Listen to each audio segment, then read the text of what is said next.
Greetings and salutations, and welcome, one and all. My name is Michael, I'm the Dead Aussie Gamer, and welcome to our Dungeons & Dragons 5th edition adventure, Curse of Strahd.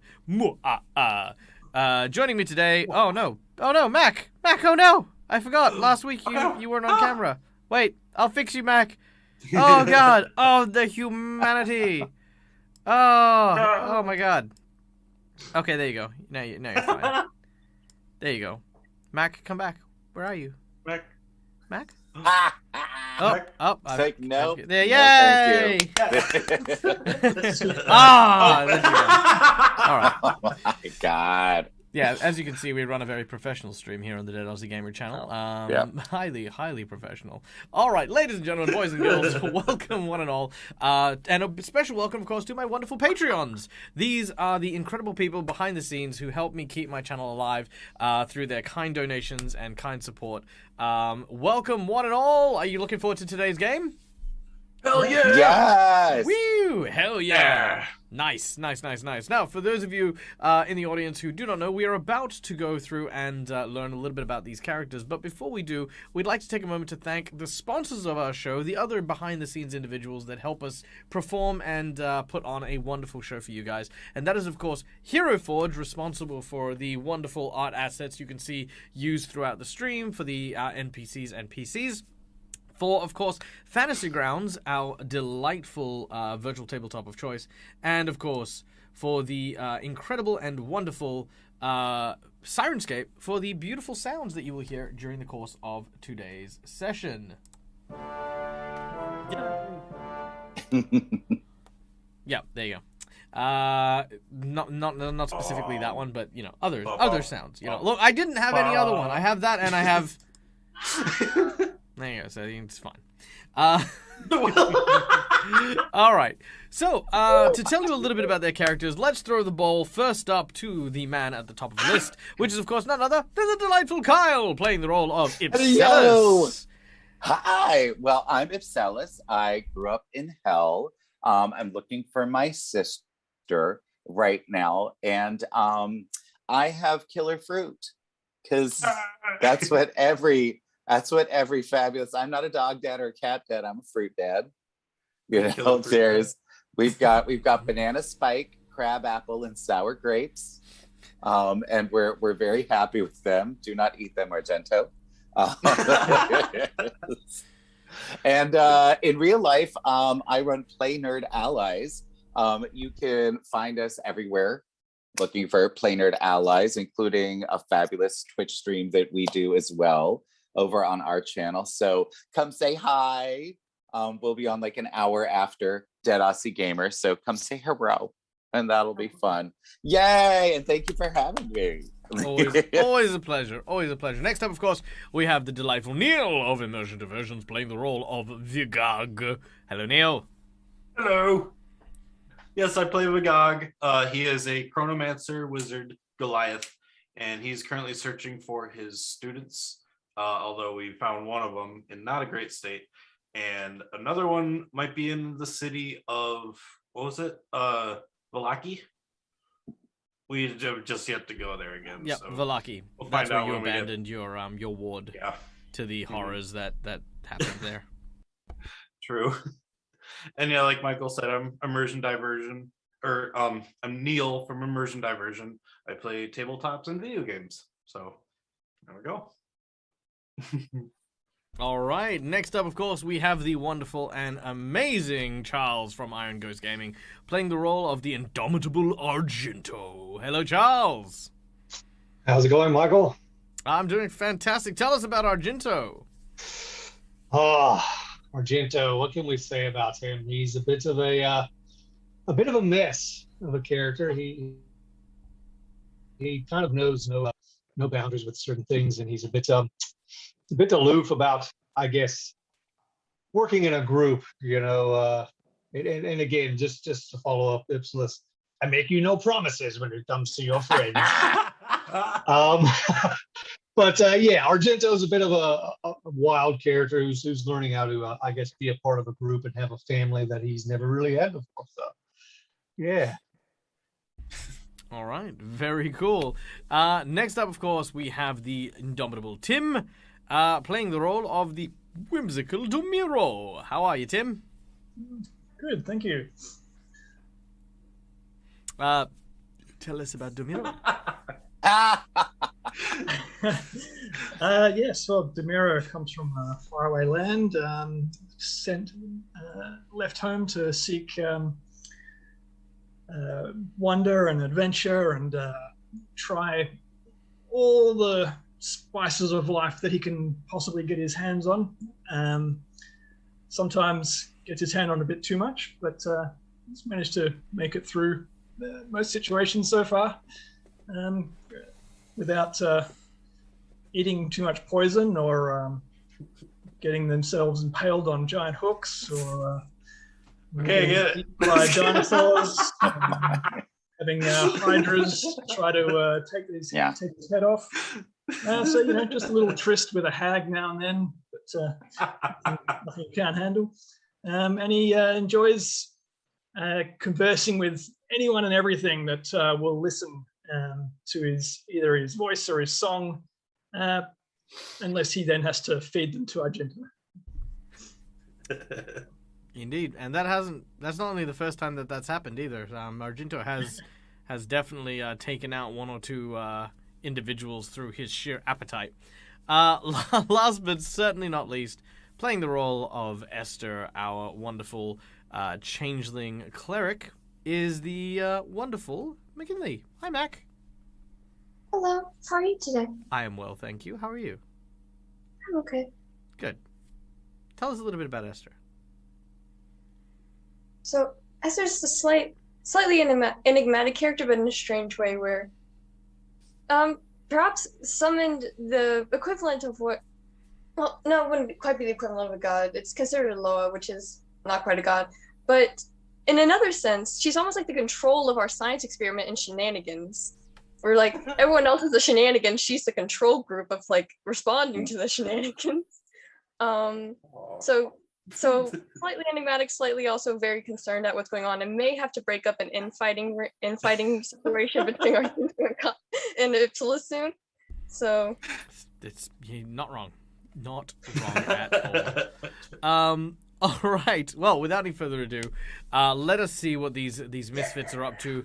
Oh wait, and before we go into, of course, ladies and gentlemen, I would like to remind everyone, if this is the first time you have been on the Dead Aussie Gamers channel, first of all, a very warm welcome to you. But also, if you're here, that means you're not just sitting here as an audience member watching us have fun. You guys will actually get the opportunity to influence the course of the game. Now, the two ways you can do this is by using channel points to do a bunch of cool, fun, and amazing stuff, including getting the players to re-roll to have a second chance at whatever they're attempting. Give them plot twists, which come from these random deck of random plot twists that then get imported into the game. We can then also do insight bonuses that give them information, create NPCs, etc., and more. In addition, if you feel particularly generous, then you are invited, of course, to donate to the stream, where you can generate a bunch of more permanent effects, including hero points that can be used to grant advantages to my players, as well as allow them to petition shenanigans to happen. For $10, you can grant a wheel or woe, which suddenly turns whatever situation's happening either against or for the player's favor. For $20, you can give someone a nat 20, which you can see the golden tokens there. Those are our nat 20s, which they can just use whenever. And for $50, I will create a custom magic item, buff a boss, or even create an NPC to be used during today's game. And as Astralis likes to remind us, summoning the Elder Brain Dragon has now officially gone onto the secret menu. The secret menu is a $100 donation, and I will drop an Elder Brain Dragon. What they do with it is entirely up to them, and I will probably have to go to a break in order to plan and prep that properly. But it has happened. Like a senior citizen, he comes in. Yes, my brain. Oh my god. Yeah, no, the Elder Brain Dragon is a popular thing, and it has been there, and it's now there. It's floating there, which is a very dangerous thing, and I feel like 100's almost not enough to drop a CR, but I think it's like a CR 17 or 20 onto my poor group. But We'll just engineer some we way can to make take it it. fight Strahd. we could take it. But you I'm know not what? scared. I've gotten out of worse. I've gotten out of worse. We've All right. got 2 natural 20s. We got this. Yeah, I've got fruit babies. My fruit babies can take them. They'll eat him from the inside. That's right. All right, ladies and gentlemen, boys and girls, we return once again to the grand halls of Argen Vastholt, an immense structure nestled along the southwestern countryside of Barovia, a land enshrouded in mist within the realms of dread, looked over by the vicious and very unabated eye of the master of Barovia, the Count known as Strahd. Here, everything is within his domain, and nothing happens without his knowledge. Our heroes, a group of travelers that have banded together in search of answers to their own histories. They have come in search of missing people, and even come in search of new experiences. Whatever the reason that they have been brought together, they find themselves here now. Argenvasthold used to be the seat of power for the Paladins of the Silver Dragon, an order that served Argenvast, a dragon to whom the namesake of the keep happened to be. However, upon their arrival, they found that the castle was abandoned. The people who once proudly stood against Strahd, dead. Many of which having fallen to despair and taking their own lives, while others have been slain by evil esoteric forces. Now, our heroes are walking along the second story, staying close by one another as they explore room to room. As Esther opens up and inspects a room with a large dripping kind of leak coming from the ceiling, a pool of water coalescing at the bottom of this room, our friend Ipselus has decided to enter in order to explore what might lie within, when suddenly a crunch happens from below his feet, and as he begins to go tumbling down, there is the sudden crash that happens as he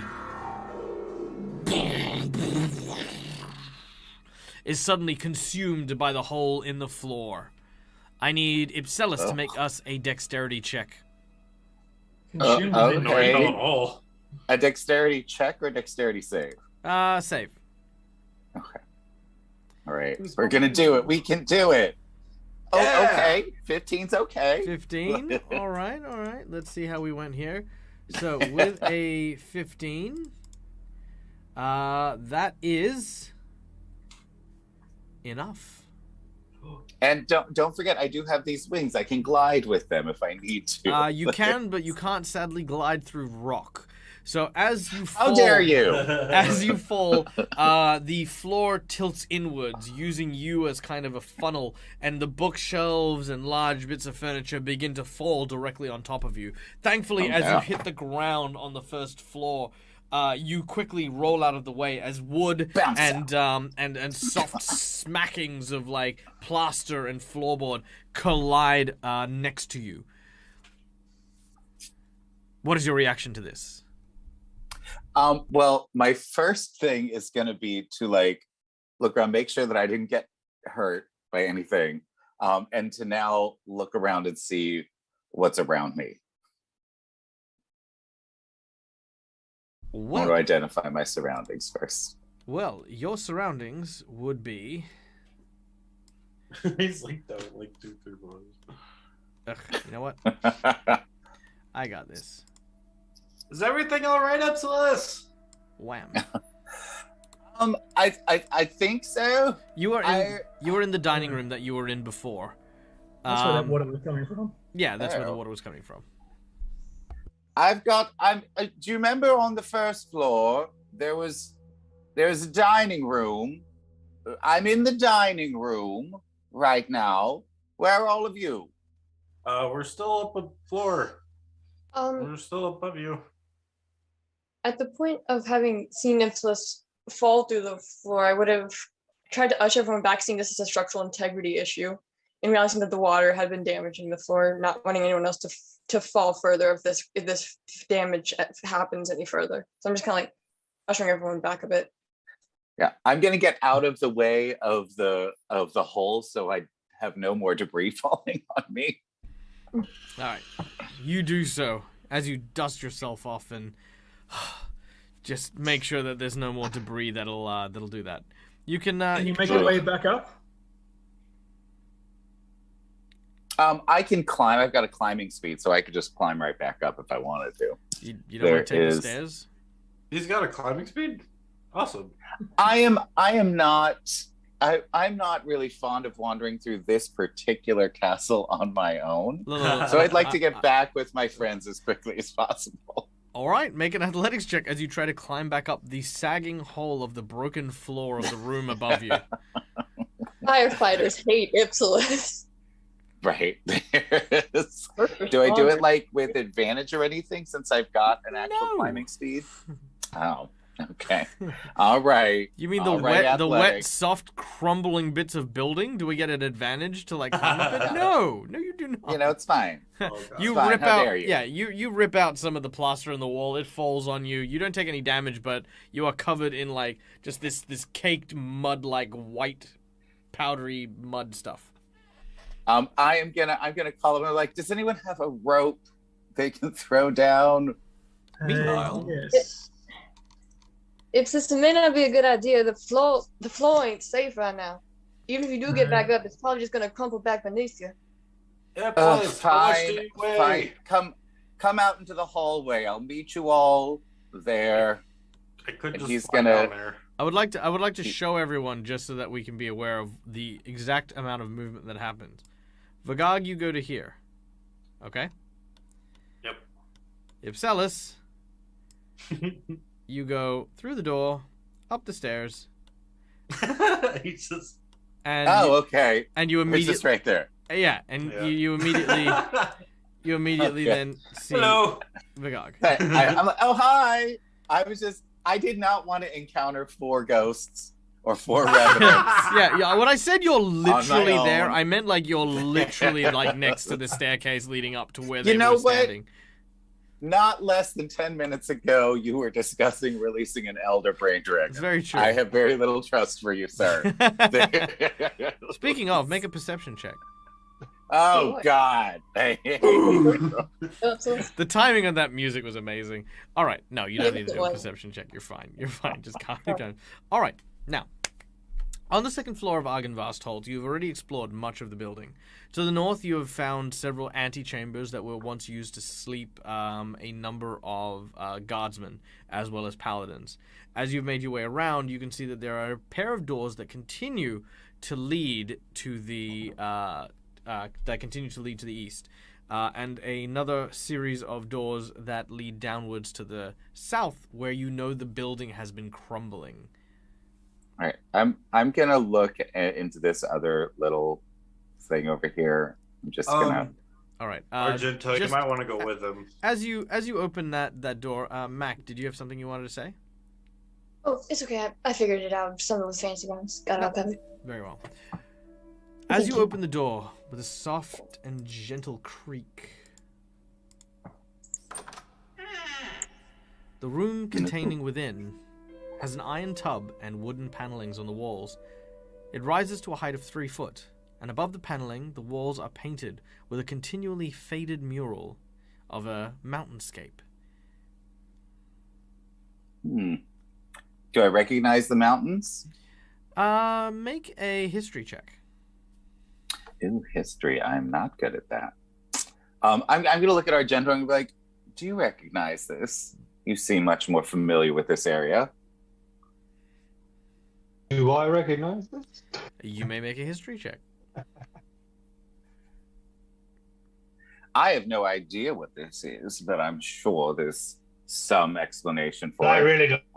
I don't know what this is. How are your little fruit babies, by the way? They're not injured or anything, are they? They are not. You see a little bit of venom spray from the banana You towards do, Argento. however, notice that that crab apple has a bruise in it. Poor little guy. It's like just a little soft crown. I'm gonna look at him. Does it mean that like I'm suddenly very protective of him? Like, does this mean that he's hurt? No, he's What's not hurt. happening? He's not hurt. He's just soft, and if you apply too much pressure, it'll just like puncture. And... Like, have you ever seen an apple fall out of a tree? Yeah, it's bruised. That's all. I'm gonna hold him. I'm gonna try to figure out how. I'm gonna give him a little extra blood, see if that fixes it. Sure. You begin to bottle feed a apple spider, and yes, audience, this is what's happening. You feed it some human blood as you pour it into its mouth. It drinks it happily. All right. Meanwhile, however, what are the rest of you doing as Ipselis and Argento are looking in horror at the coddling of a tiny apple? Just the tiny little like room behind me and Esther and Demiro. There's like a little like squiggly line. That is a curtain. I think it's a window. Oh, it's a curtain. Can I pull the curtain back? Sure. I think we All can't right. click on it. Yeah, you should be able to click on it. There you go. As you pull back on the curtain, you suddenly see. Oh God. Oh God. 3 windows. Not 3. No, 3. That's the witch's number. 1, 2. They seem to, 3, sir. 3.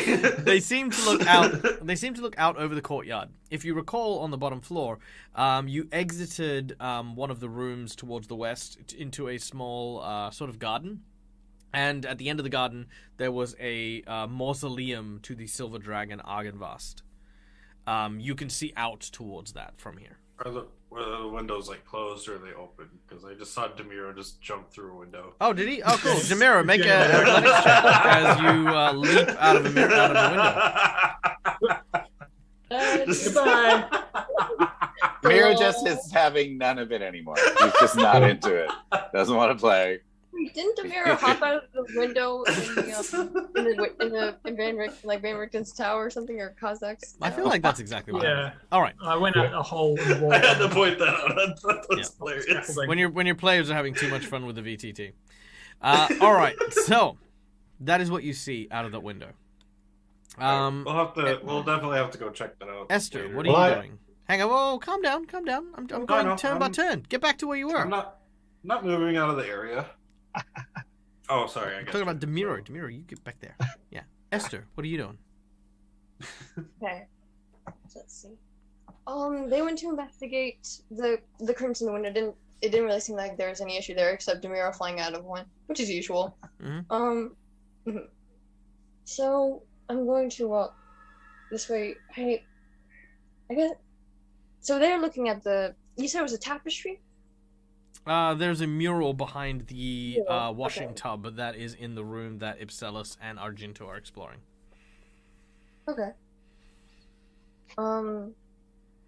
Then I'll ask if they want me to see it as well, but I'm not sure how much I would know about it either. Otherwise, Yeah. I'm. Does anybody have any idea what this is? Is it a clue or is it just an old picture? Make a history check. Me?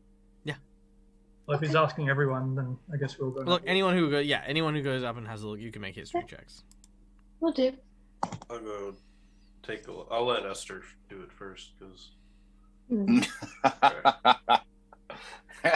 None of us know what's going on. It's a nice bathtub. Let me try again. My apologies. Why is that on? Oh, that's why it didn't go through. I changed it to charisma. I did not click to roll it. That's rolling it.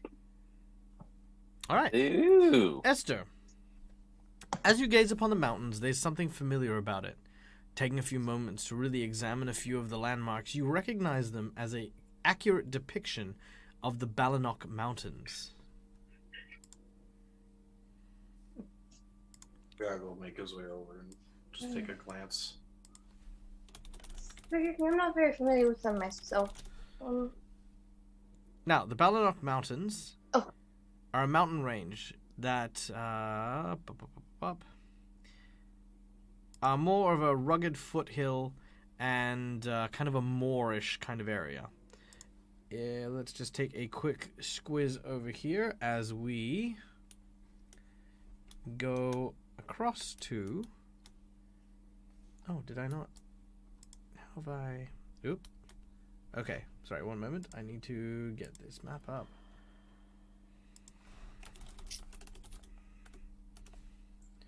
Here we go. Bam. All right. Oh. Having the map of Barovia at the ready. Map of Barovia. Now, the Balanok Mountains divide Barovia in half. So, Top. There they are. So in the middle. yeah. Okay, I see. Yes. Yeah, so it's kind of like the top area here, where Mount Baranok is, and then you see these like winding series of like foothills. Mm-hmm. That is the area that you're looking at there. Okay. Kinda like we So were there you go. traveling through And- that before.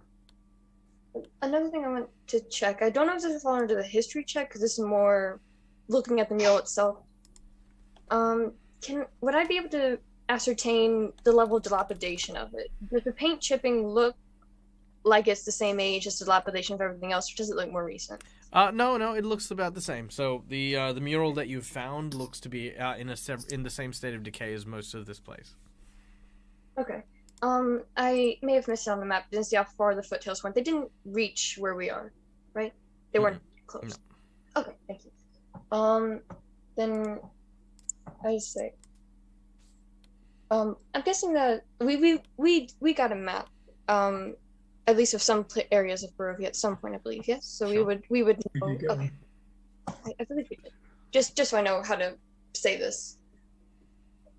I remember looking at the map earlier. These mountains are here. The foothills. You said you didn't say Mount Baratok. You said the Baratok Mountains.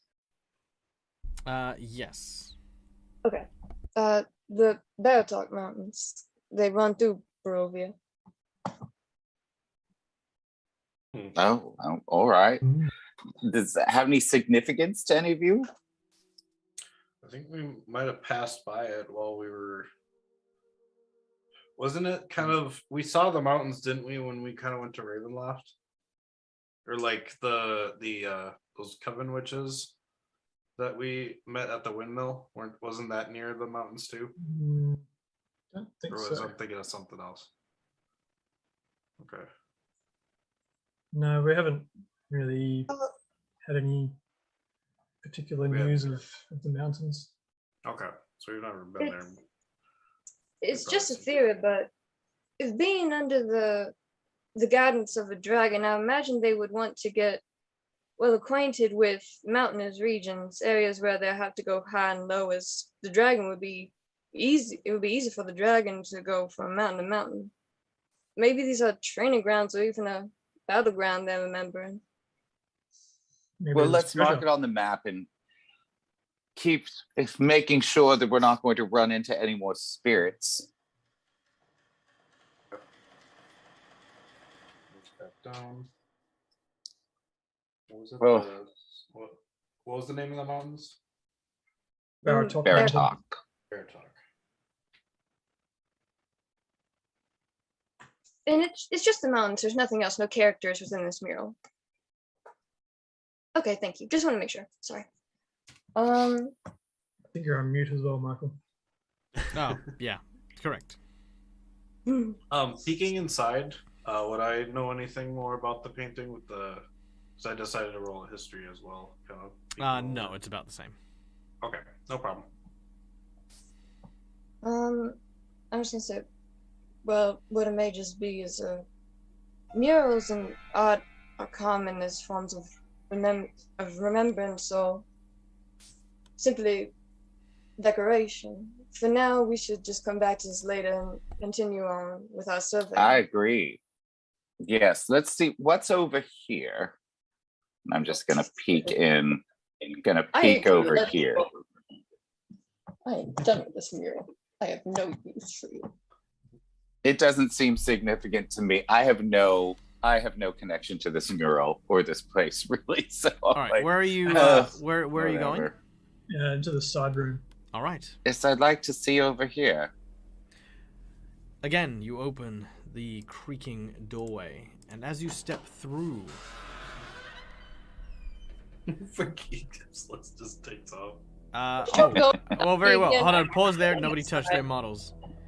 Oh This dear. wooden balcony overhangs the mansion's chapel. An exquisitely carved wooden throne rests at the western end between two doors, and a narrow archway leads to the spiral staircase going up and down. Hanging from the high ceiling is an iron chandelier with candle holders shaped like silver dragons. As Ipselus, you charge into the room. I need you to make a dexterity saving throw, please. You're always so rude to me. Well, Someone charging into the room. I'm trying to. When you Always tell trying them to to kill do me. it. Why are you always Save trying to versus murder me? I get a 15. That is Nice. It could be okay. that could is be not okay. You can use Oh, your no. you can use your hero point if you'd like to. No, I think this. I feel like this one. This is just my bad. I don't. Not a I heroic don't think. moment. Very well. Yeah. You watch as several chains drop down from the iron chandelier, moving as if by some ghostly or unearthly means. As Oh, the dear. as the spirits of these chains begin to move, they wrap around Ipselus's throat and pull Oh. him backwards. Ipselus, you fall over the edge. As you do Ugh. so, your body swings, and I need you to make me a Constitution saving throw. Oh So no. the chandelier I is can't over the- use my wings. I still can't use my wings to Well, try to keep me up a yeah, little bit. Well, unfortunately, your wings allow you to glide, not gain lift. No. I understand that, but wouldn't that allow me to like slow it down to grab it or anything like that? No. It just means you got to So that- fly by wire now, so you can flap around in circles. Yeah. All right. Tighten the team. All That's right, our plan, let's isn't see. it? And a critical failure. Oh no. Here we go. All right. Crit failed Constitution save. There- This just died. All right, I'll see you guys later. There is the sound of a snap. Oh, we got to reroll. Oh, Kethra coming in. If Celis, you get to reroll that. Please, Okay. the audience never lets me have my fun. Okay.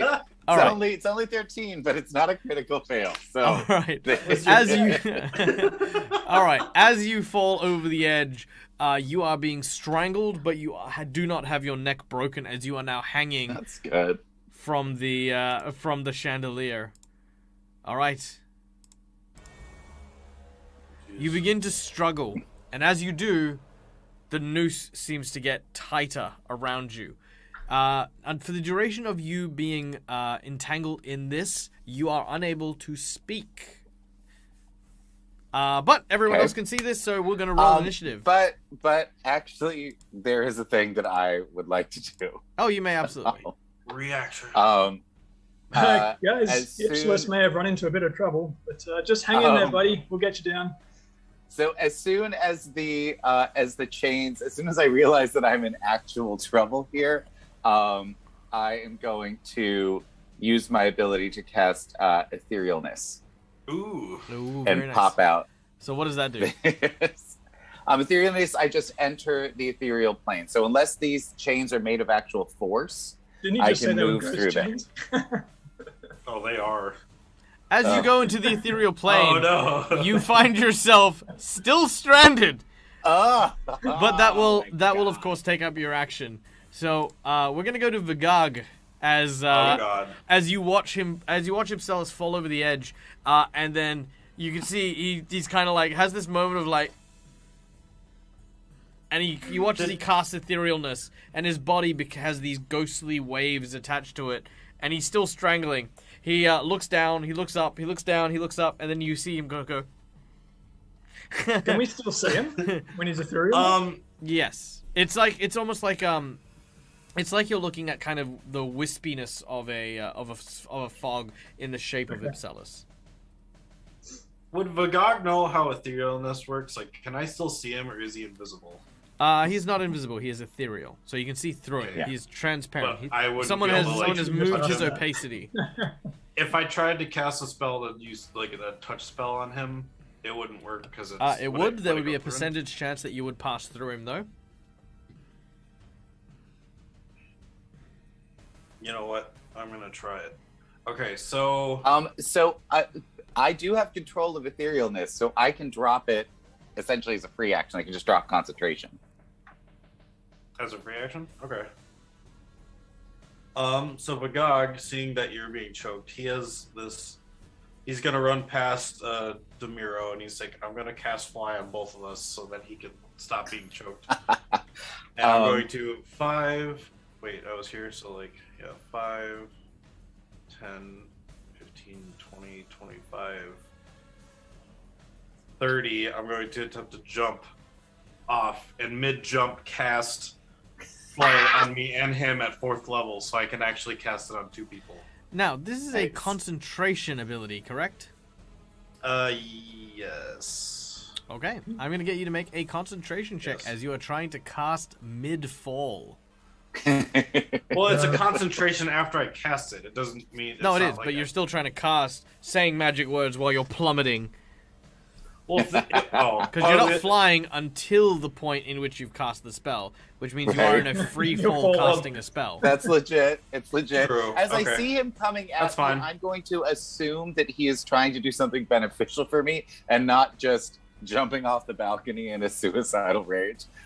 So I'm just going to drop etherealness and continue choking on the chain. Oh, very well. Whilst, That is permit. Okay, that is okay, perfectly now do fine. it. Black. So, Okay, concentration Vagog check. is Vagog. attempting to Okay, so con Uh, check. Sorry, Save or sorry. con Kill check? himself So a again, concentration apparently. check is just a skill check using your primary spellcasting stat. Oh, okay. I thought it was a con save. Or con check or something. And but- I'd also like to take It a is a shot con- at the chain with my crossbow. Okay, we are in an initiative, so we will get to that. But do What not was worry. that, Kyle? Typically, it is a con save. Yeah. Oh, it is a con save? All right, very well. It Yeah. can be a con Okay. save then, Gotcha. but let it not happen again. Probably not. Oh, I got an 8. Oh. I'm gonna use my reroll. Very well. Your hero point has been expended. I shall devour your hero point. I'm gonna use my. Oh! Okay, never mind. I'm going to use my crit. Nom, nom, nom, nom, nom, nom, nom, nom, nom. All right. you If, can use if your- I can use the crit, if I can use it, I will do that for this. Oh I don't know. God. I don't know if you'll let me use it after using the hero point. I think. Okay, look. Traditionally, I don't let 2 hero points go one after the other, but a Right. nat 20 is bigger and stronger. Okay. Very well. I will allow you to use the nat 20. Hester has just donated $20. What have you donated for? What are we getting? Are we getting something, Hester? Are you going to restore Vagog's nat 20? Nat 20 for my Esther. For God. Esther! Ah! Yeah! All right. Nice. Oh, okay. nice. I'm just I going was to going to move say yours Vagog's over. going to need it because he's about to Yeah, that's fine. probably land on the ground. There you go. All right, I'm going to move it over to Esther. Thank you so much, Hester, thank you, Hester, for donating to Esther. Huh. Sorry. Your name. I'm just. I was trying to remember what thank you and you're welcome are, so I think it's this for. I don't know why I decided to do sign language, but yeah.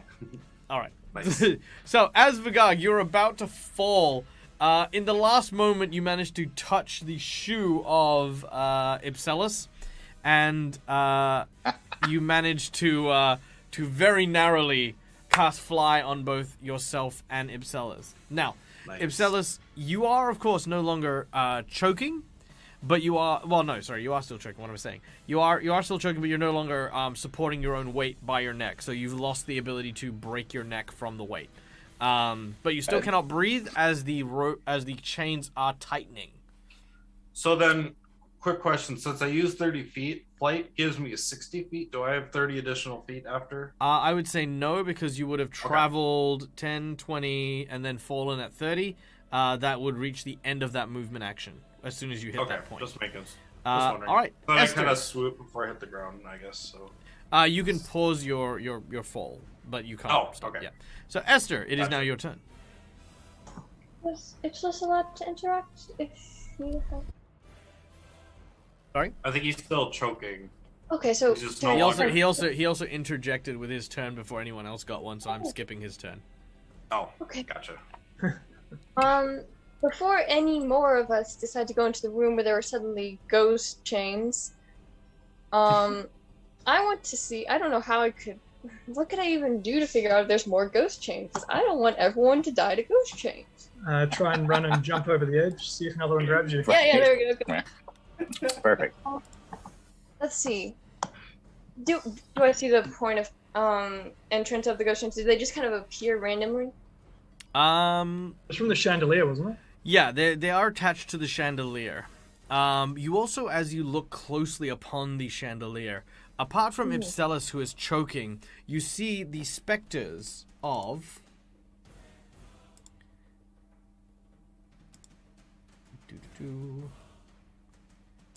Is 1, 2, 3 ghostly figures, also strangling and choking as they hang already dead from the same ghostly chains.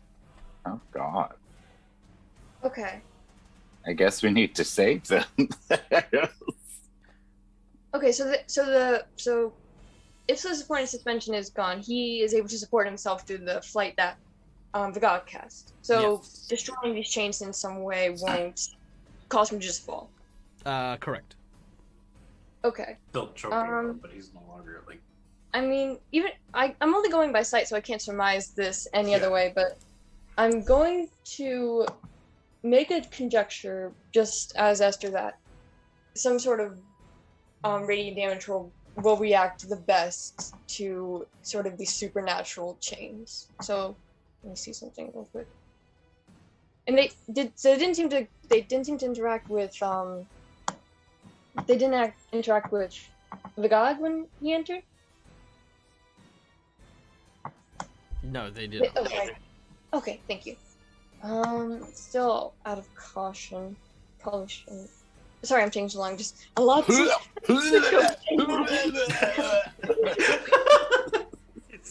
Okay, just had to check something. I'm sorry. May I see the range of 60 feet on this map? Sorry, may you see what range a 60 foot is? Yes, please. Not a problem. I think I it'd be didn't know- fine. From the room to where I made it was 30, so. Alright, so it's about 40 foot to Ipselis. Okay, thank you. Then I guess if I was to go, would I be able to just cast straight at the point of contact with the chandelier sacred flame, and not risk Castrate what? cast straight at the point of contact? So I'm not aiming down trying to hit the rope. I'm trying to hit the contact point on the chandelier. Yeah, no, I'm happy for that. So you're aiming for the ceiling where the chandelier is bolted in. Yep, not a problem. Nice. Taking aim, you begin to cast your spell. What's the impact of it? So Sacred Flame is at this point 2d8 radiant damage, and it's flame like, but that's just flavor. Oh wait, did you say radiant damage? Oh yes. It's Sacred Flame, so yeah. I think, right? Sacred Flame? Yes. Yeah.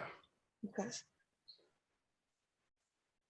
You deal no damage to the iron shackle, as radiant damage does not have an effect on objects.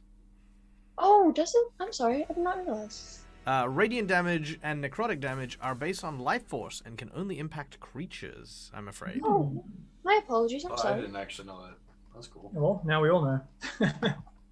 New and exciting. Well, let me double check that. I'm fairly confident. that's the Esther case. knows. We That know. makes sense. That makes sense. Yeah. No, that's my fault. That's my bad. Since it's not actually an element.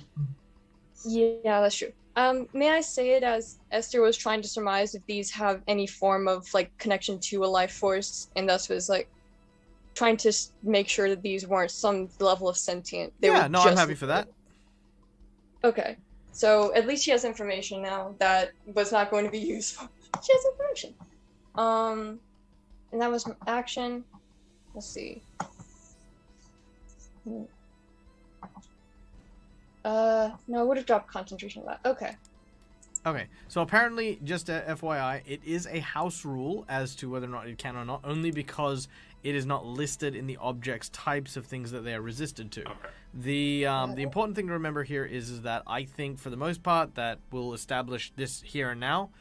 Radiant damage is an excess of life energy, and necrotic is an excess of death energy, and they will only affect living creatures.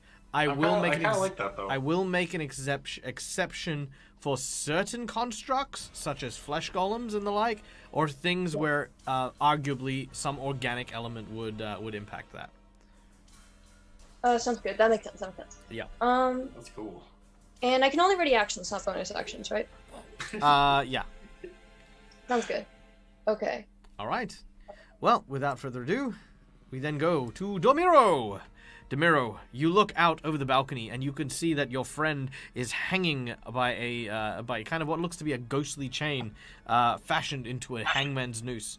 Your other friend, who has leapt over the edge, you can no longer see as he is hovering just above the cathedral below him. Which I'm is, not concerned about him. That's totally normal. That's true. You have not, you've jumped off balconies multiple times in this game. Yeah.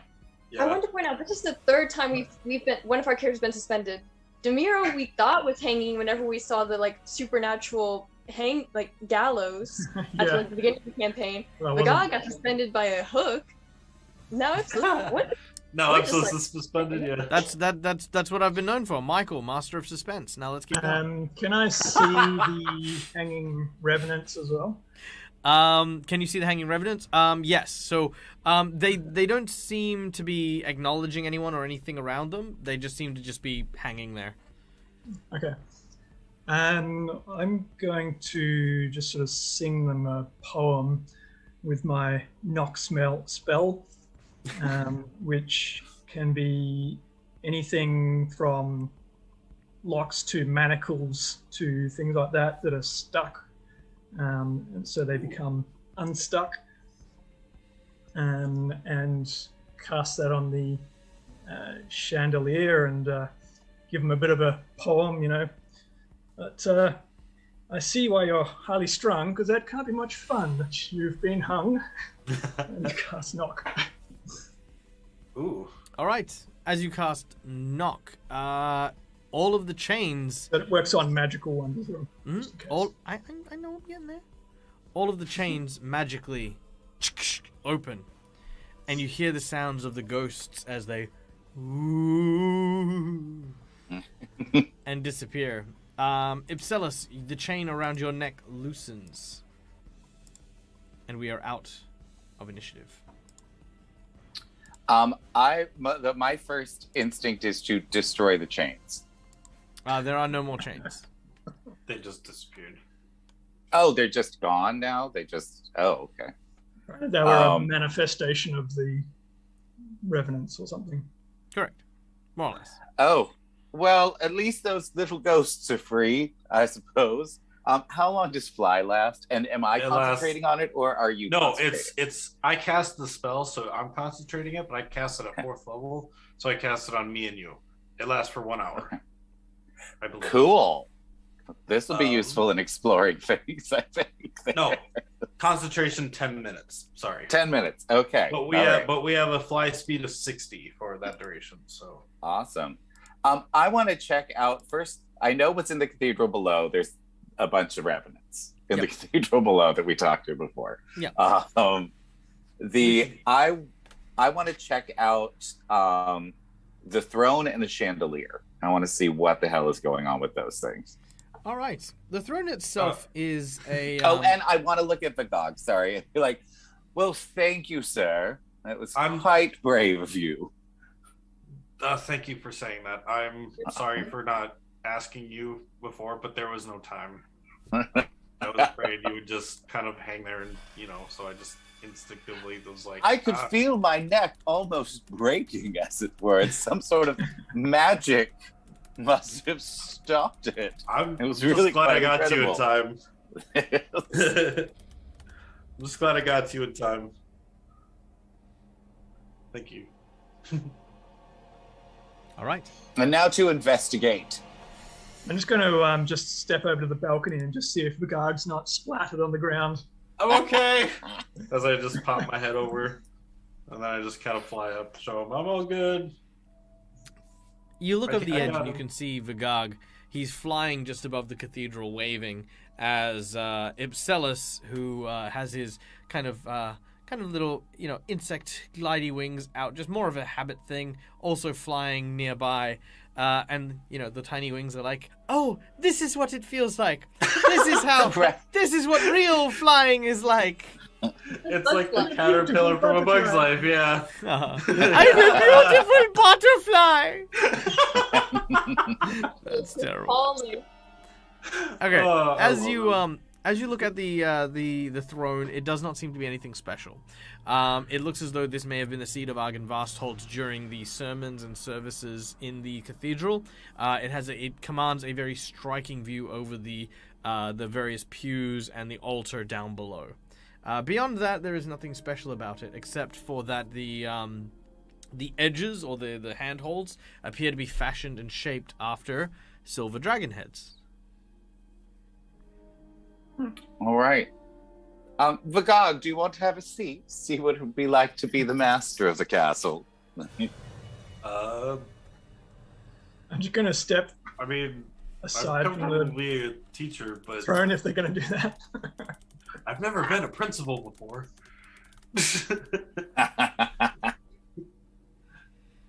No? Yeah. I'm kind of nervous what would happen with sitting in that throne, though. Well, Why? Why would you be nervous? It's You perfectly just fine. leapt Well- off a balcony, but you're nervous about sitting in a throne. right. Yeah, man, go sit All on the right, throne. I'll if Argento isn't gonna do it, then Ipselus will. Ipselus is just gonna sort of plop down, put his legs over one arm, and sort of look and survey the kingdom Hilarious. I thought of it the was Silver below. Dragon. Make a perception check. Okay, all right, we can do this. We can do it this time. Okay, Yeah. 21. All right. As you sit down, you notice the chair is surprisingly comfortable. That is all. It is. Well, this was very well constructed. It seems Is as what it though was. the padding on the actual chair itself was made from the feathers of an axe beak. It is soft, it is Wow. delicate, and it's very expensive. Next speaks. Hmm. Well, I'm not going to steal anything in front of Argento from this place. I feel like that would be a bad idea. So, I'm just going to Technically, enjoy the axe beak chair for a feathers were moment. stolen from an axe beak, so. Esther? Yeah.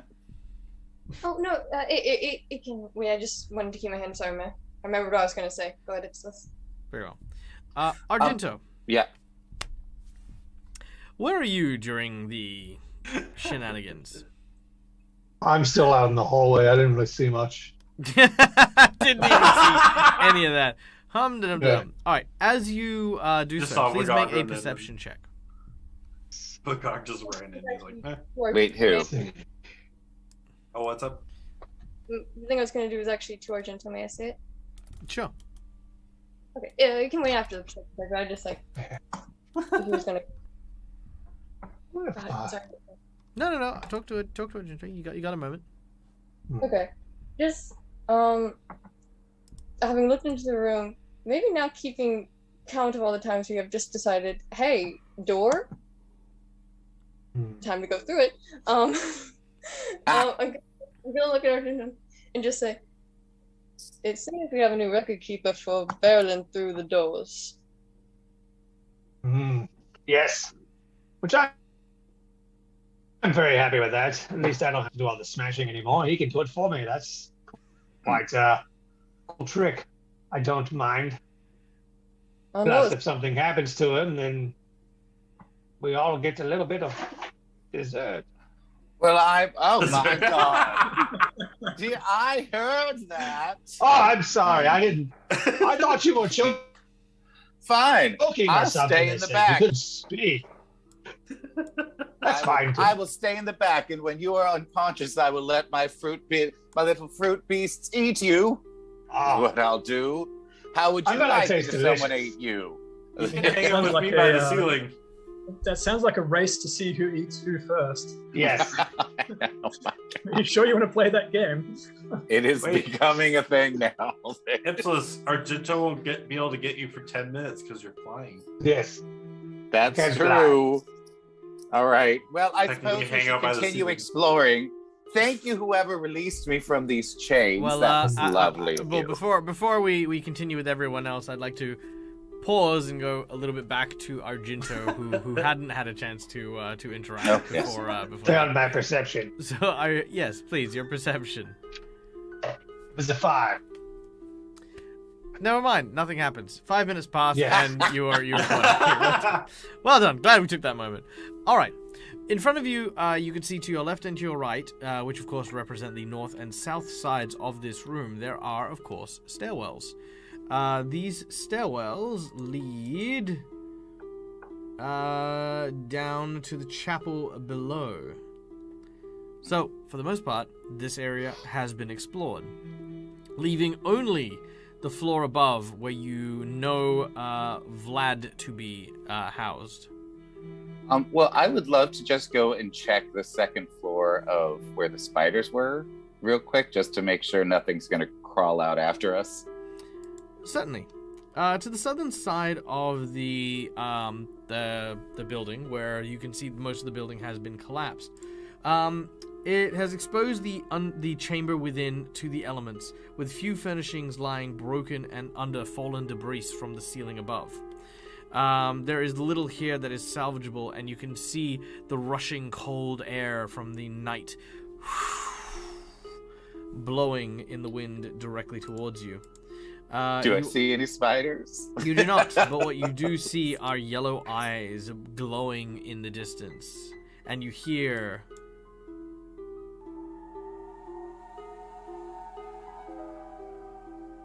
So there's some nice werewolves. Ooh. Alright.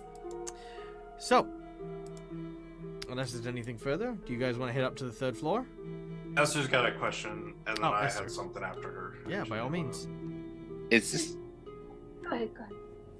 Sorry, I just found another door. Oh, That is just a second What- same chamber, same as the first. Oh, okay, all right. It's Yeah. not anything interesting, all right.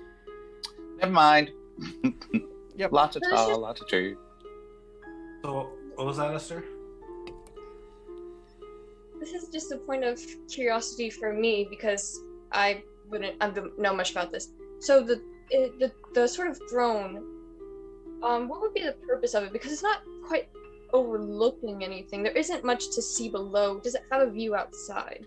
No, it would view downwards towards the altar, so you would see the altar very clearly. Okay. So it's just sort of like it's almost like the choir seating in a cathedral. No. Well, at least- It's so for those of you who grew up Catholic, you may know that in certain cathedrals and stuff like that, they would actually have specific cathedrals to house guests from the bigger churches or the larger churches. Normally, there would be a raised platform on a second story that would usually have pews for the cardinals and bishops and things like that, and a single seat that would usually be elevated for special guests. This is kind of in that same design element. So that seat there is actually raised, so it looks down towards the altar, so that you can see from above, and you have your own private thing. Yeah. Okay, so this is a point of religious surveillance, not monarchical surveillance. Yeah. I mean, again, Okay. the Argon Vastholt was a dragon. He would likely sit in those chairs in order to observe the morning mass before moving and continuing about their day. Perfect. Okay, And, thank you. Sorry, I was just a bit confused. But And then I'm all. No, you're Okay. good. Sorry. You finished. I was gonna say something after you, but I'm all set. Go ahead. okay, no problem. Before Esther would move on to follow the group, I actually, hey, Esther, moment of your time for 1 second. Oh yeah. Do you still have that spell that we used in Ravenloft, where you're able to kind of determine up or down for where our goal was? I forgot what spell that was. Oh, augury. Augury. Augury, yes. Do you still have that one available to you right now? Unfortunately, not at the moment. I could get it after a while, but Okay, no problem. There's just something I just wanted to check and see. I'm gonna kind of bring her back to that window. You know that building that's outside the courtyard? Mhm. Right out there? Yeah. We haven't really explored that yet, but I'm wondering if, the thing that we're looking for might possibly be out there, and if you could cast the spell, we'll have to wait until later since you don't have it. Well, or we could just explore it. I mean, the whole point was that we explored the entire mansion. We know where the dangers lie. There's werewolves outside, there's ghosts in certain areas. We know where these areas are. We can avoid them. There's some nasty piece of work upstairs. The only thing we have left to explore is this crypt outside.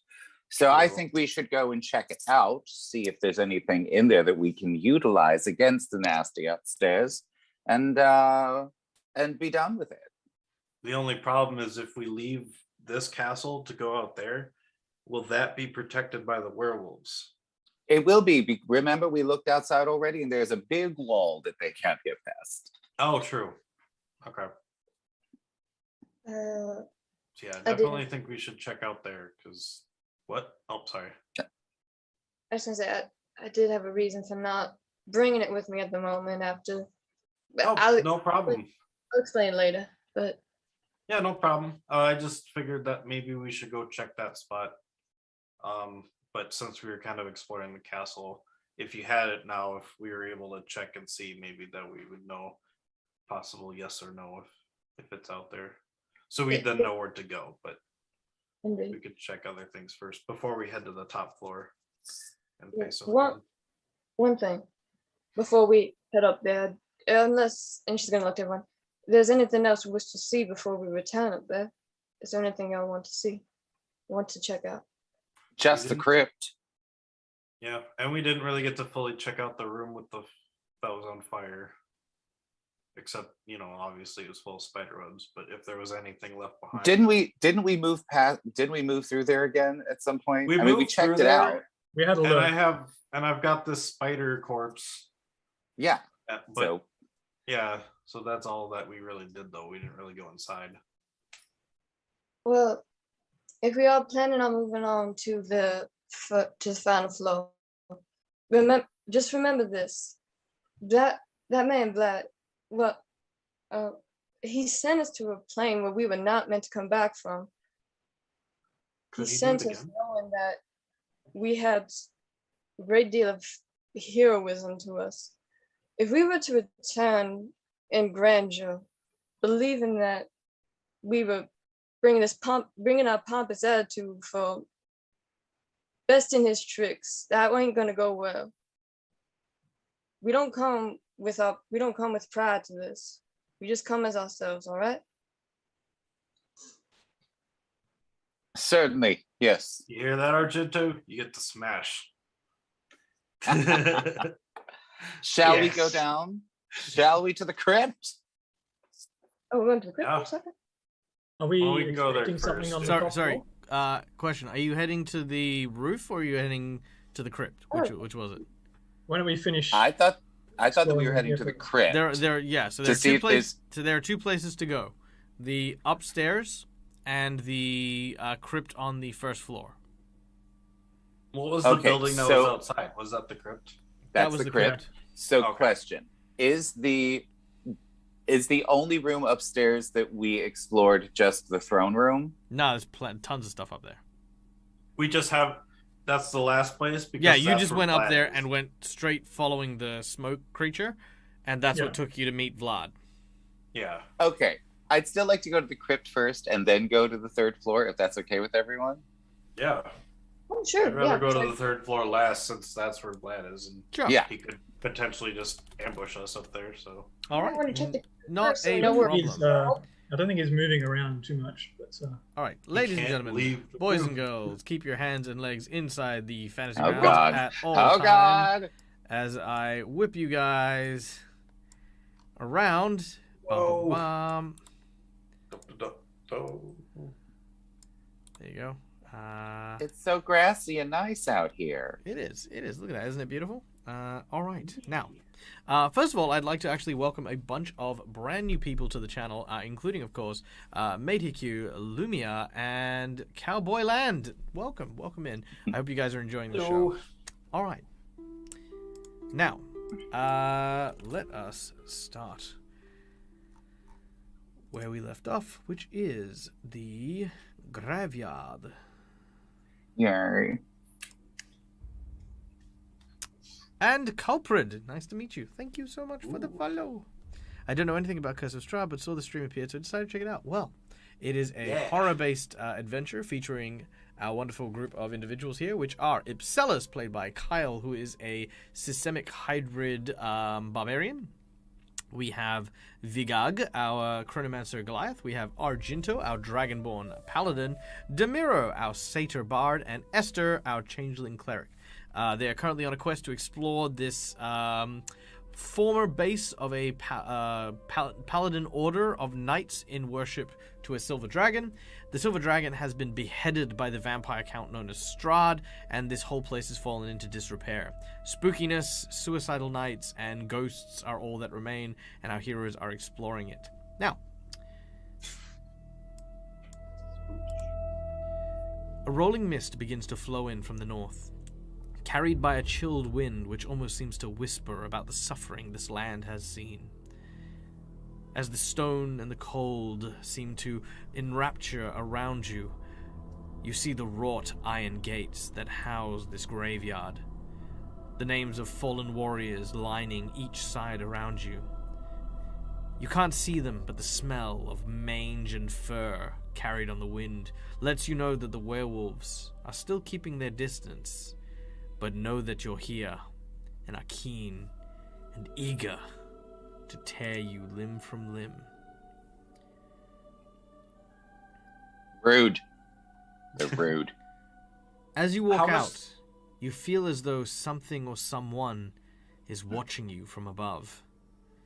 Looking up, you suddenly spot Vlad, looking through a thick mane of thistledown hair, observing you from the high tower.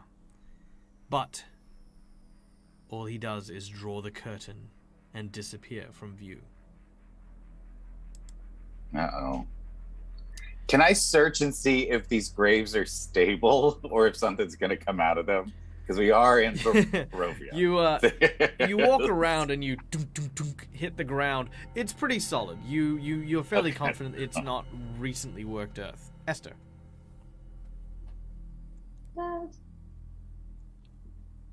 Yep. Sorry? Oh, sorry. May I detect on this? As you cast your gaze around, Esther, these small greenish circles appear like lenses over your eyes as you cast your spell, Detect Undead. You look and wave your hand over each of the remains.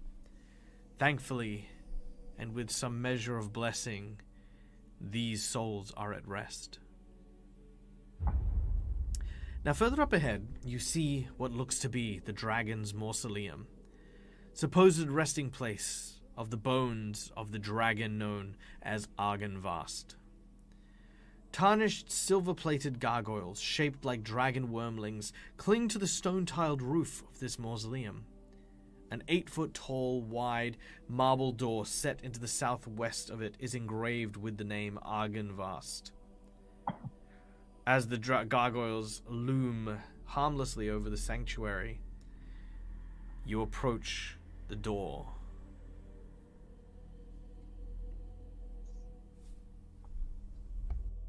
How much time has passed since we were on the second floor from here?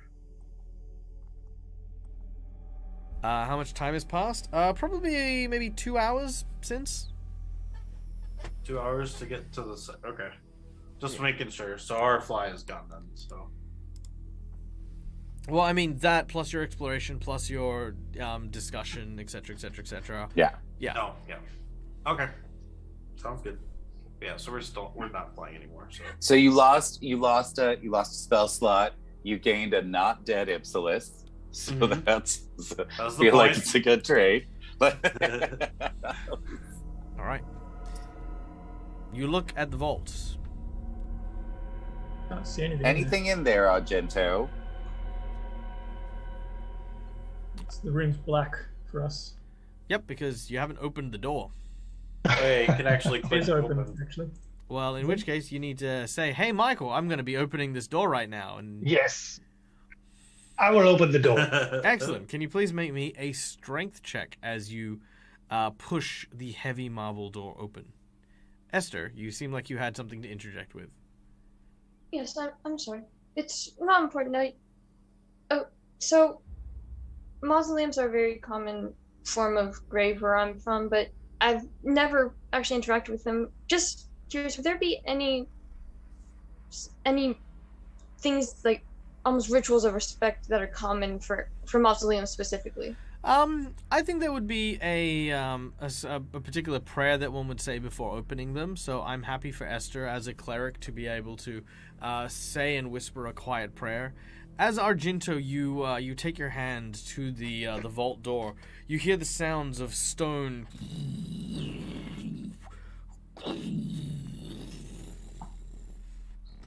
sliding open, and inside you see what appears to be the interior of the mausoleum. A dark and dusty alcove. Etched into the far wall is a verse written in Draconic. If you would like to read it, I believe I would like to read it. All right. It reads: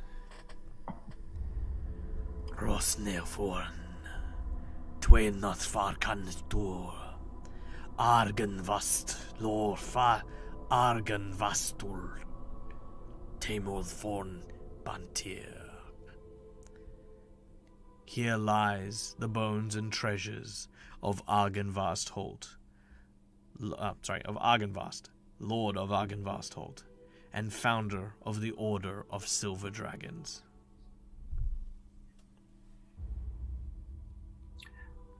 I'm seeing not a lot of bones. Just ran in. You have no idea. There don't appear to be any bones here specifically.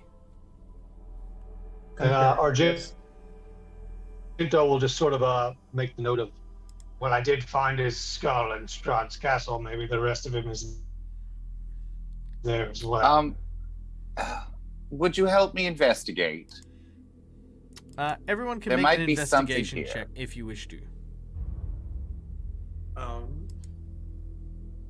Yeah, I'll make one. Because I kind of get inside. All right, 16. 16? Yeah, 21. Ooh, my God. All right. Oh, Esther's As you look around and begin to explore, you notice that the floor seems to sound remarkably hollow. There's something below us. Is there a switch or something? I mean, of course, the dragon who loves... Don't they like caves? It would make sense that they would have something below us. Argento, is there any clue as to what we should be doing here? I just shake my head as in I have no idea. I'm a bit more upset at the whole idea that this is basically the mausoleum of the dragon. Well, what does that big sign say? So then I repeat to them basically what it says. It just says that this is where his bones and treasure lie. And apparently this is where Argenvast's bones are supposed to be, but clearly I don't see anything here. Ugh, is there anything that we can do? I'm going to search around all the little benches sort of in the corners. Sorry, I'm going to cut you. I'm going to cut you off there. Esther, sorry, you've been very patient. Okay, no worries. Like I said, mausoleums are very common. Well, outside of game in New Orleans because it floods so often, we can't have underground graves. We have to have mausoleums. But just curious, in a more general sense, may I make my investigation check in search of iconography that's common in cemeteries? Sure. You may do so. Thank you. I have a lot of tabs and I need to find my character sheet. There it is. Oh. Okay. An investigation?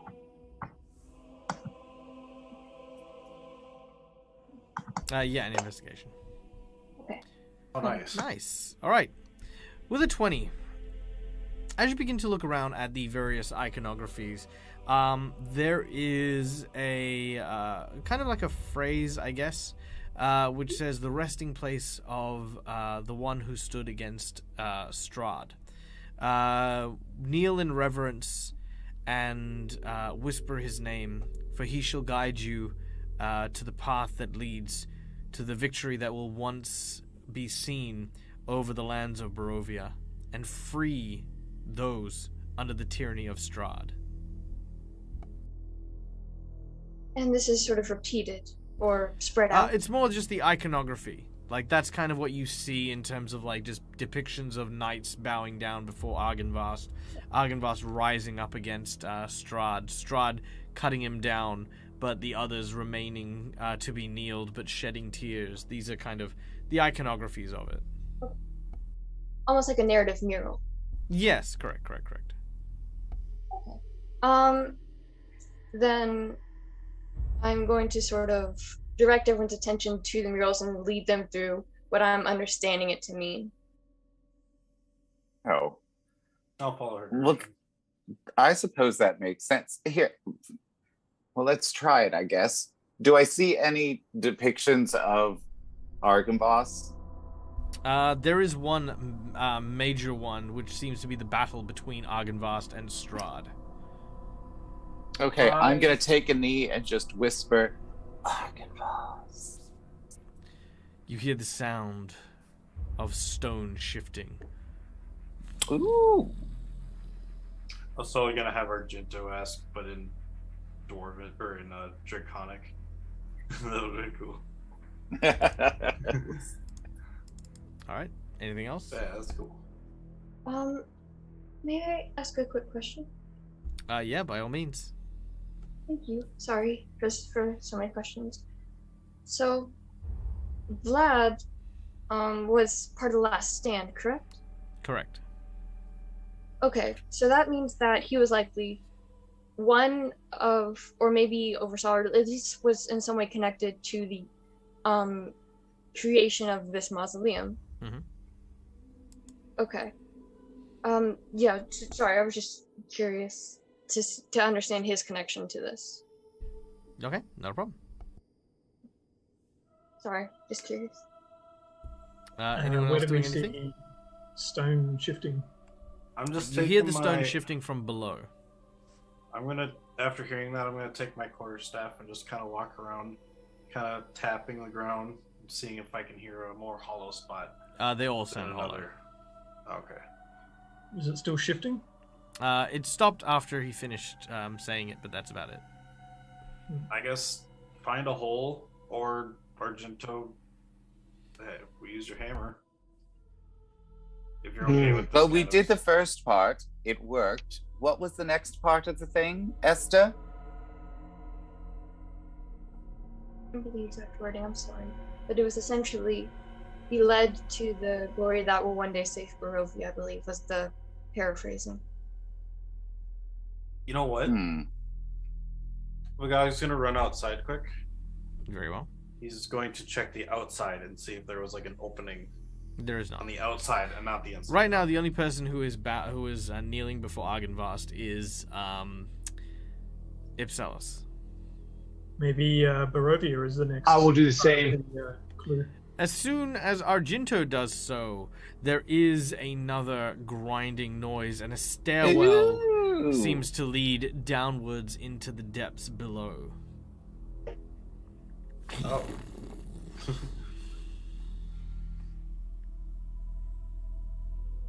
All right. Well, seems like we've got our path. Everyone. Yeah. Let's go. So I'll go forward. down the stairs. All right.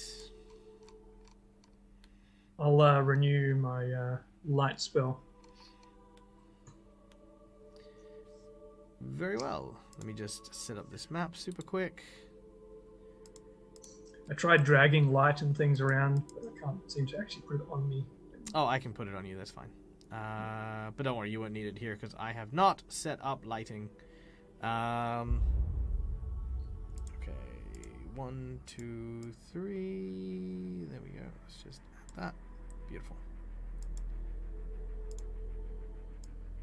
Argento, Demiro, Esther, Ipselis, and Vigeg. Brigag. Is this a... Whoa. All right. I would also like to take a moment to thank our dear friends over at Neutral Party. If you ever want maps on the fly, check out Neutral Party. They have a bunch of really great maps, and this is one of them. It is called the Winter Tome. Nice. All right. Speaking of... Oh, damn. Okay. Okay. Speaking of the Winter Tomb... Catherine Moonsea, thank you so much for those tasty, tasty bits. Adding salt to my coffee when I get the first chance to. All right.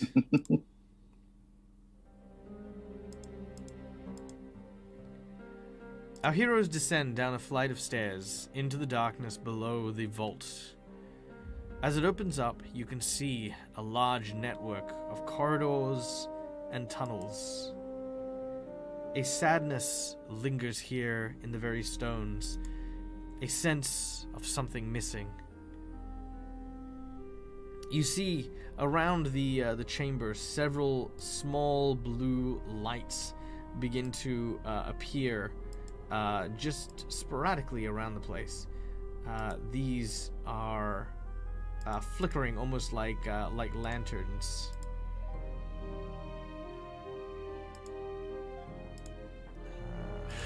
Let's see. As you can see them, bam. There we go. Nope, maybe not. They do not want to show up. That's fine. I will deal with those later. But yes, they are. well, around. I mean, there is blue light on the map. Yeah, that's true. Very well. More blue light. All the blue light. Ha ha ha ha. Yeah. So, you can see further up ahead, the chamber continues on to a larger antechamber with corridors to both the left and the right.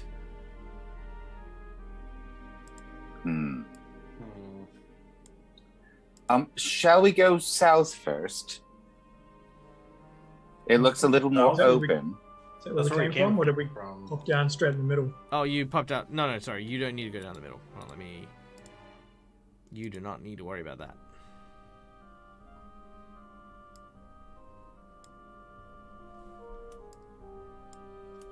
Nope. Actually, yeah. Was it a spiral staircase down the middle or in the center? Then or just the... I'm going to attempt, because we're in an actual mausoleum right now, and I'm getting nervous about undead. I'm going to attempt to stealth. Didn't Esther already find... Oh, wait. How far was that, Esther? It's only 60 feet. Is it 60 feet in every direction? It's just like it's just the general area. So when it's basically what's going to be at your level, I would imagine. Okay. I wasn't sure if Right. it's like technically up and down as well. You know, Well, just like a it's sphere. it's a cleric ability called Eyes of the Grave. So I imagine it's something that you're meant to see, so like have sight on. It's not just a sense; it's a little vision of the undead around you. Okay. Gotcha. So may I attempt to stealth? Of course you may. Okay. I'd like to just make that happen. As he Let's- does that, I'm going to take out my Pearl of Power, whisper into it, and gain a 3rd slot level back. Sure. all the scary nerves. Michael's put us in a dungeon that we wanted to explore. Oh no! Quick, hide! He's Where's gonna all do that? something Where's all bad. that? Where's all that? I want to jump into a room and leap off a balcony bravado, huh? Where'd all that go? Huh? Okay, Huh? so there's no south then, so we'll just go up. Is that right? Yeah. Move this way. Okay. Oh, sorry, my apologies. I will free your characters. There you go. You should now be able to move. All right. You begin to head northwards. As you climb a flight of stairs that lead to the top of a ramp, you see a large set of heavy stone doors. You may make a strength check to try and open them. Oh Lord. Ipsilus, you got nerves? I can go. I can assist someone. These are far too heavy for you as you push Argento. It almost feels as though there's a force pushing back against you. Ooh, Ire Genasi has claimed a reroll for you, Argento. So let's try. Yes. Nice. Can I You help also him? assist him. Like, Let's see what happens here. Oh well, yeah. You Ipsilus, you kind of stand next to him and hold one side of the door as you hold the other, and you open the door as the stone slides yet again. Now, within the chamber ahead. Now, let us rewind a little bit and recap a tiny bit for our lovely, patient, wonderful audiences. Our heroes find themselves deep below the antechamber to the mausoleum belonging to Argynvast, the Silver Dragon, whose entire Silver Dragon Order protected Barovia, and who he himself fell in battle against the villainous Count Strahd. Our heroes enter these sacred chambers, and as they enter the large sarcophagus room, where a huge, oversized stone tablet rises above the center platform, revealing what initially you thought to be a pile of silver, suddenly shifts.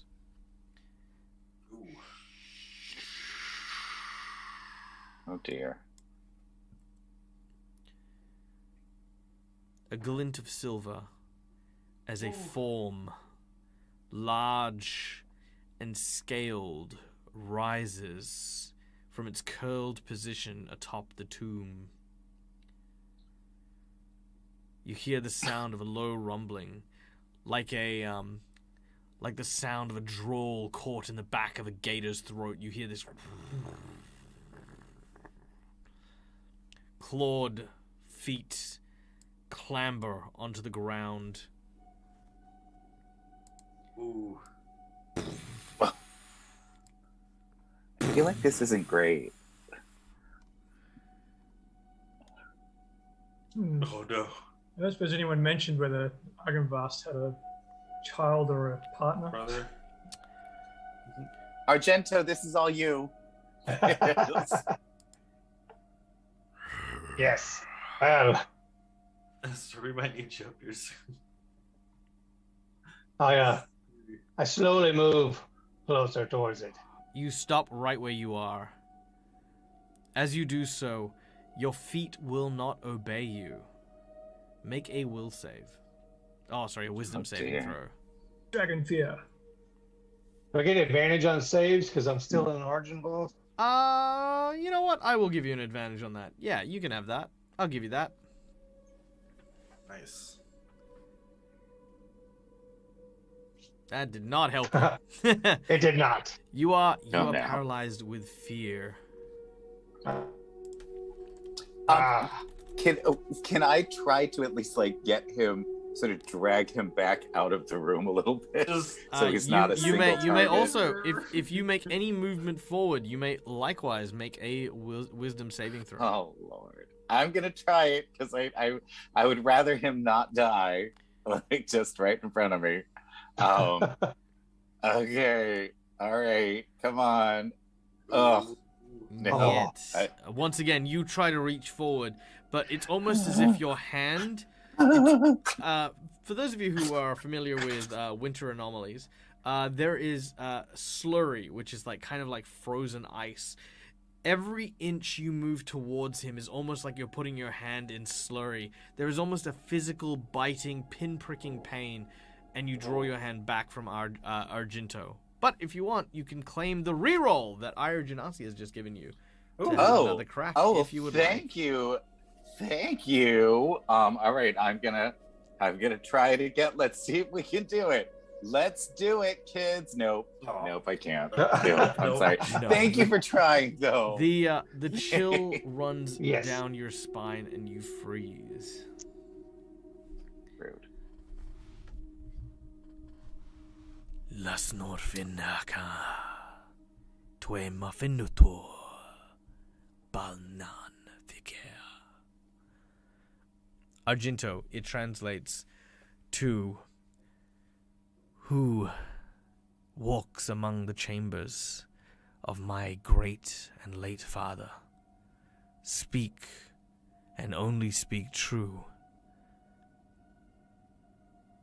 So I speak back to him and let him know that I am Argento. I am a descendant of, well, I guess you and your father. And I have come here to pay my respects. The creature, heavy, large, and awe-inspiring, makes his way down towards you. As he does, make an investigation check.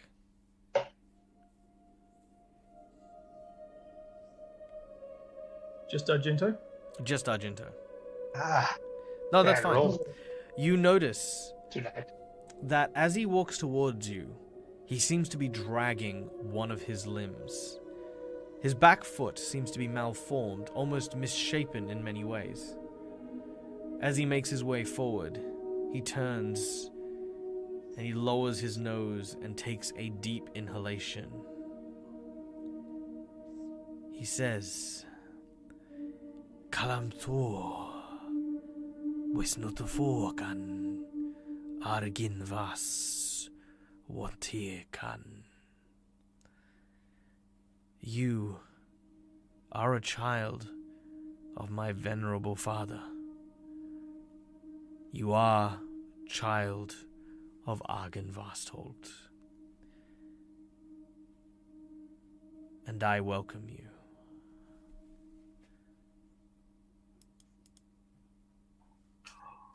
Yeah.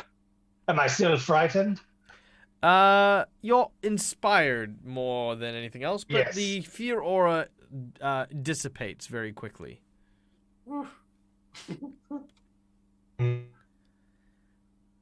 So I just Yeah. I basically ask him if he can tell us anything about this place or what I might do to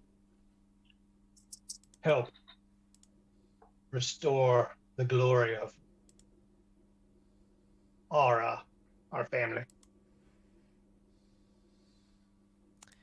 He turns and approaches once again to the side of his father.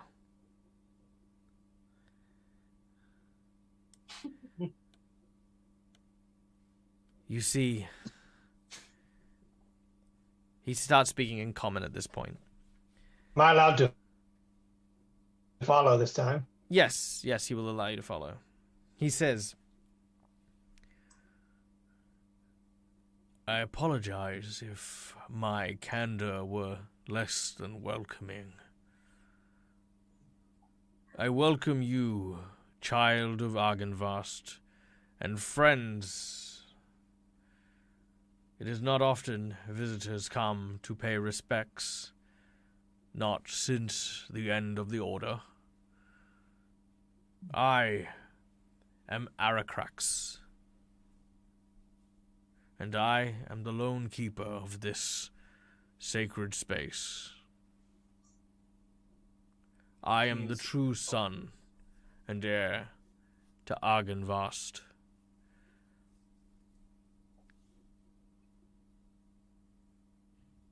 I was just gonna say, you can still, Pagog is still a little like hesitant. He's just kind of like inching forward. How long have you been here by yourself?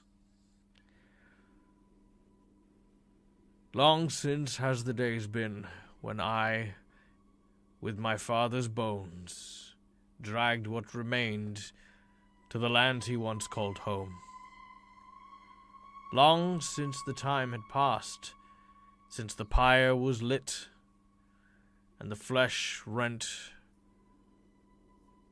Long have the days passed, since I asked what little remained of the knights to leave me in peace, so that I might safeguard the remains and treasure of the mighty and noble Argynvost.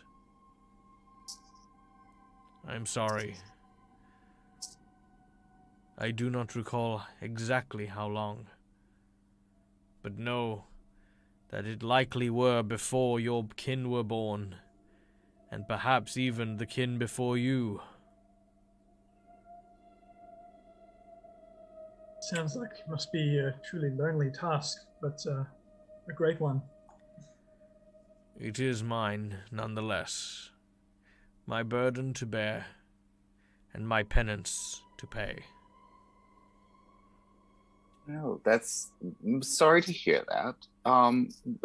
We have been tasked quite recently, in fact, with helping to free the souls of those above. And I think we might need the skull of your father to do that. He lets loose a tired groan.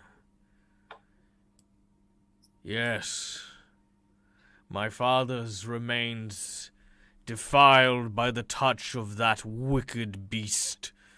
I could not bring father home. We could help you.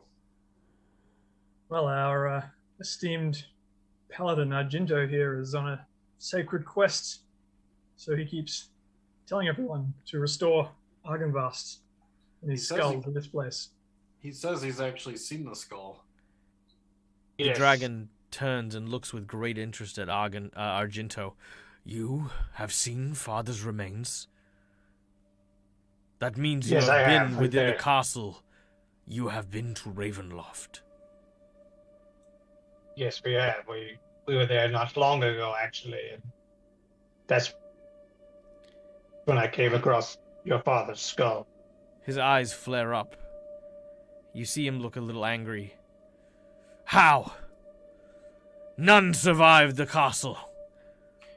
Many have been sent on this noble quest, and none have returned.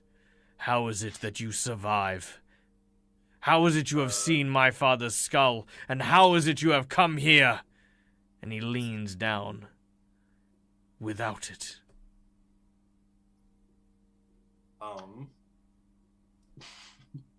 Yeah, that's when I kind of, you can see that I feel really regretful and sort of ashamed almost that I didn't try to get with me, but I simply just say, well, we were in a situation where we had to make a decision to move, and honestly speaking, the skull was just too great for us to carry. So we made the decision to get out of there with our lives, and we were sent on this through a portal to a place, and we haven't been able to get back yet, but and then on our way back, I made a promise to your father. Yes, I made the promise to your father, who spoke to me, that I would return his skull, and that I will do. You also did tell us that he warned you that once the skull starts to be moved, it will draw the attention of Strahd. Yes. And to be prepared.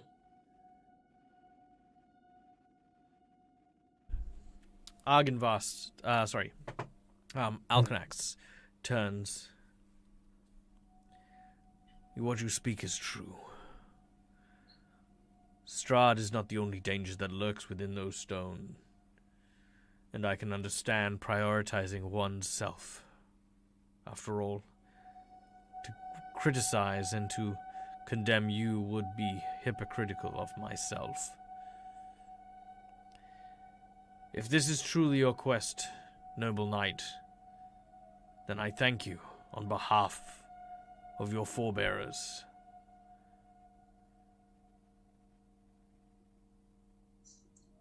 For us to assist Argenta with this quest, we are currently gathering our strength and allies. Is there any assistance that you might be able to render? We're also surrounded by werewolves. And That's He looks right. around, he upstairs- says, "You seem to not be. That's Lest these here, werewolves there's- be invisible." They They're surround the surrounding the- grounds. Yeah, they're keeping us Uh, here. We can't leave. There's also Vlad upstairs is quite displeased. Ah, the revenants. Mm. Well, would you listen to the tale of an old dragon? We shall stay a while Certainly. and listen. I love the tale from a dragon. More knowledge, the better. I'm going to sit down, having never actually spoken to a dragon before, very interested in what's going on, and have my little fruits come out, and I'm going to take out my wineskin of blood and just sort of Stop feeding your dragon give fruits. them a lips little, his lip. you know. The dragon Yes, you licks his do. lips and no, I'm just kidding. The dragon. I'll try and play an moves. accompaniment.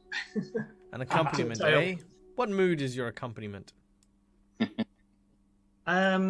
I'll follow the tone of the story is telling. So if it's a tale of interest, then I'll a bit more upbeat. But if it's just woe, then a melancholy tune. Sure. All right.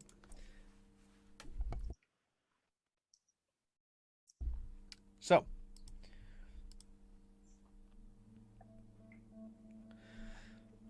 our story begins in a far, distant land. A large, sprawling canyon filled with knights with silver armor reflecting the sun that shone high.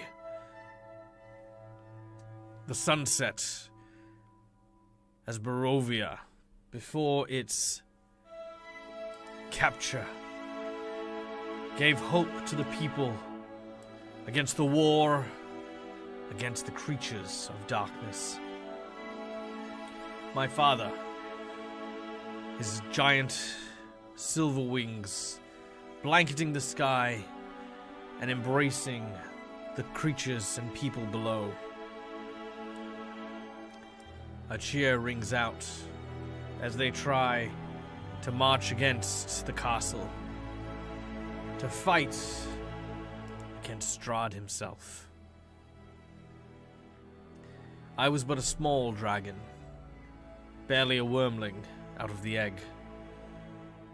Me and my brothers, we gathered together to see our father in the heat of conquest.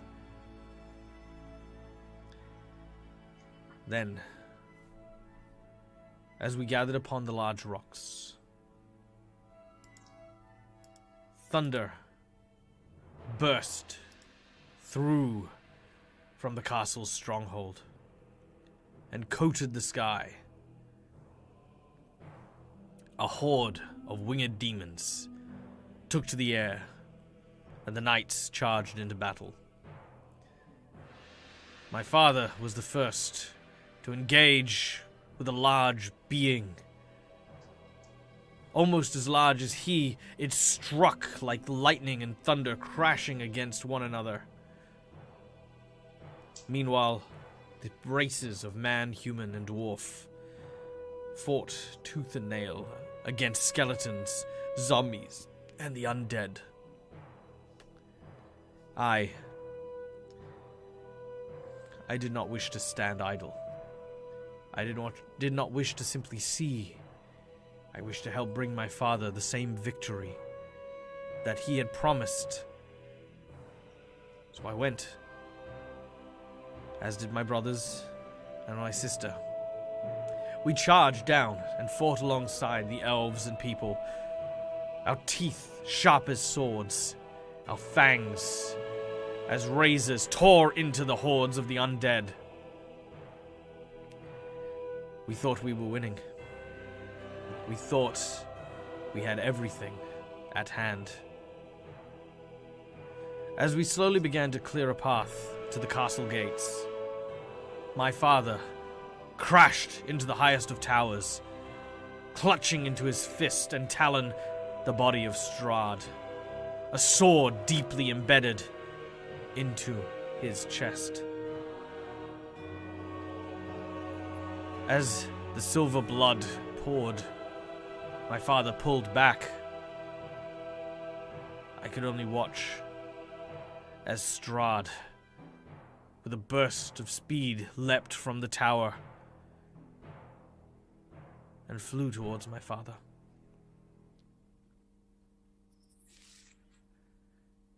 His head removed in but a single swipe. You see a single tear rolling down the dragon's eye.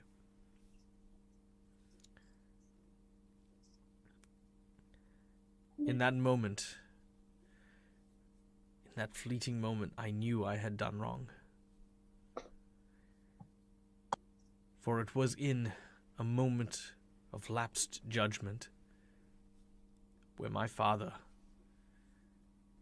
who had the fiend in his claws, turned to see me and my siblings.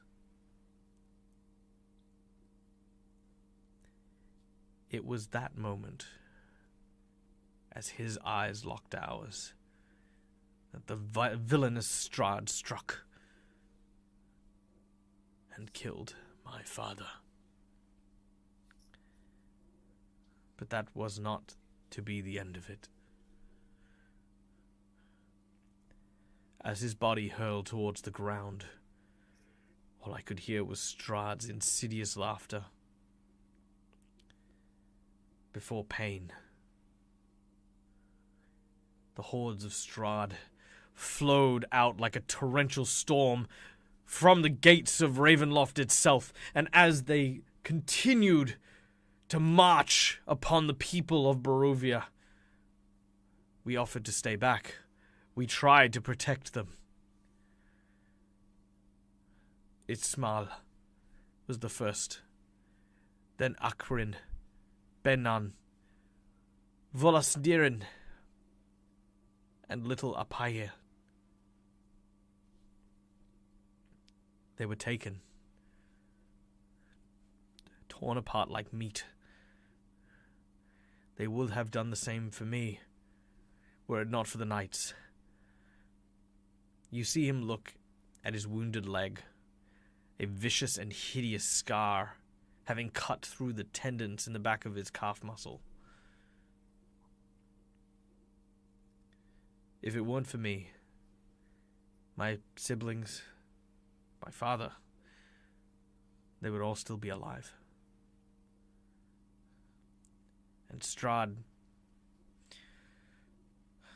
may have already been defeated.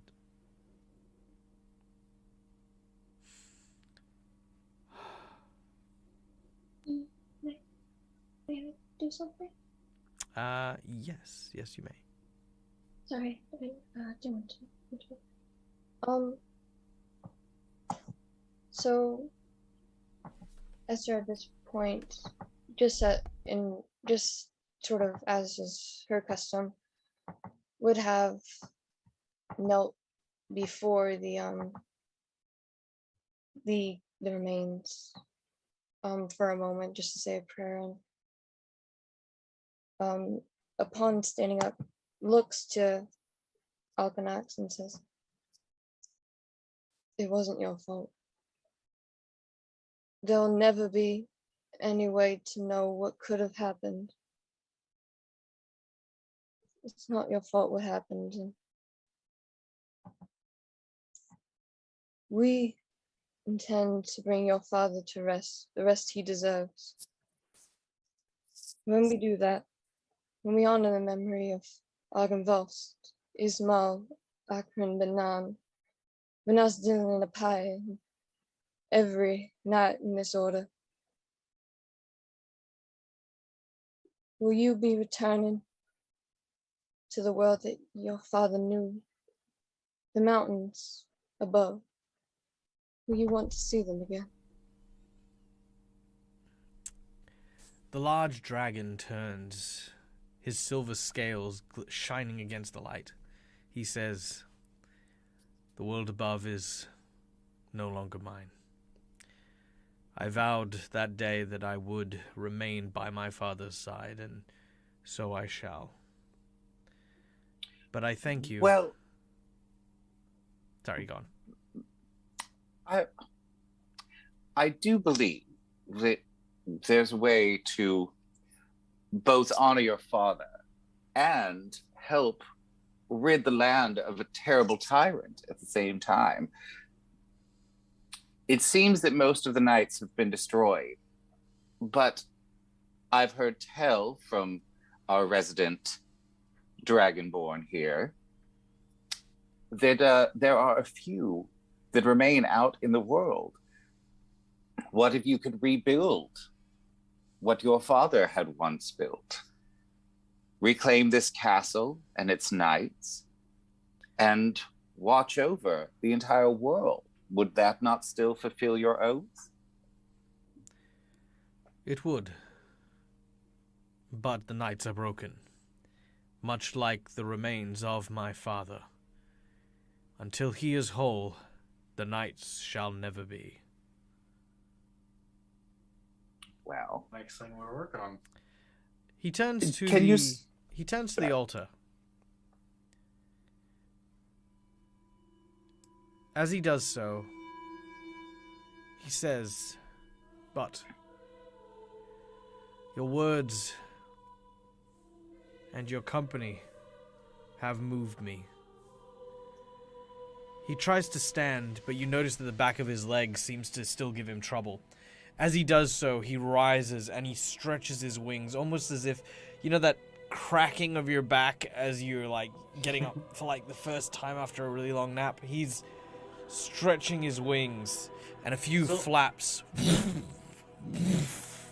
create... Silver dragons are ice, right? Yes. They create torrents of wind that begin to stretch outwards.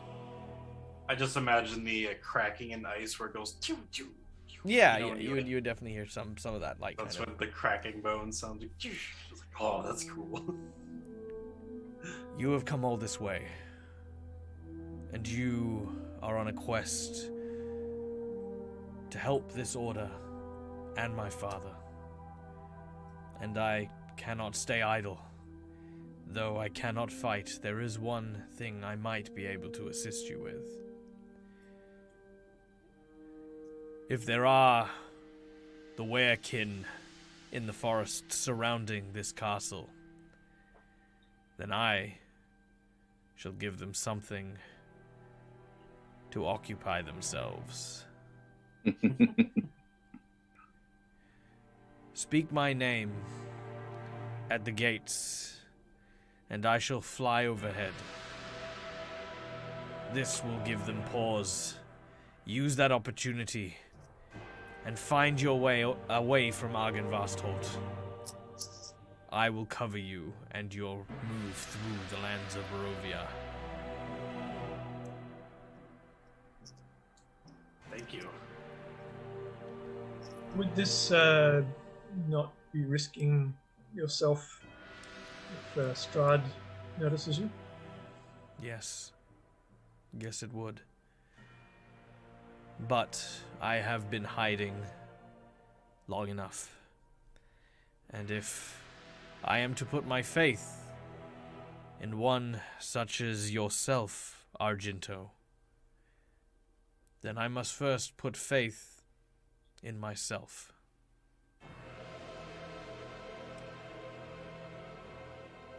Well, that all sounds well and good. Might we ask one final favor? Well, two really. But By the It way, seems to me I want to call time. Is anyone else in the audience getting the my god, these heroes are pushy AF? Exactly. Right? Like, Understands. this is a It's dragon like, who is offered to scare off come like on. a pack of freaking werewolves from you guys, and it's like, oh yeah, and while you're at it, you know, like, I need a Just gift one- basket, and I need a fingernail, and I need you. He needs a basket for his Look, fruit. I am Alright. just trying to figure out a better way to get his dad's I would- skull here. If we could I would call love- him and he could fly us, that would Well, just I make would- things great. I would try to offer him counsel. Consolation. Hmm. All right. Y'all trying to get at it. I don't. All right, Ipsos, all right. I don't think he Actually, wants to go to so March. all things considered, given that nature, I am actually going to be playing a plot twist card that we got very secretly and very quietly from our dear friend Eric. Ooh. Now, ladies and gentlemen, by the way, I'm going to take a quick moment here, seeing as we're pausing break, because we were all in the mood, we're all in the zone. Okay, so let's take a moment. Oh. So, ladies and gentlemen, first of all, I'd like to give Didn't he? a very, very special thank you to Tilenian Pierce. Thank you so much for the raid. And Froghemoth, it's good to see you here, buddy, as well. As well as all of these new first-time chatters. I'm seeing so many of them. Gavarok and who else did I see? I saw somebody else earlier on. Damox751 and Talarian Pierce herself. There you go. So yeah, thank you so much for coming in and joining us. Now, if you've not seen my channel before, we do things. It's all audience participation. We have channel points that allow you to do stuff, and we have donations that let you do stuff. So Eric, who is a long-time watcher and love of me, I love Eric. Eric's one of my favorite people in the world.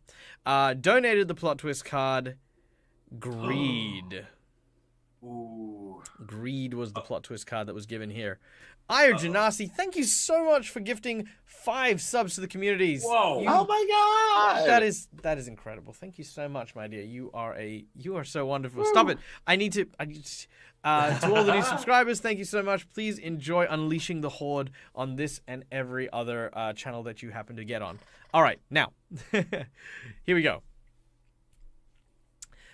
As you ask for, as you go to ask, the dragon looks down to you and says, "No, I cannot offer you what you seek.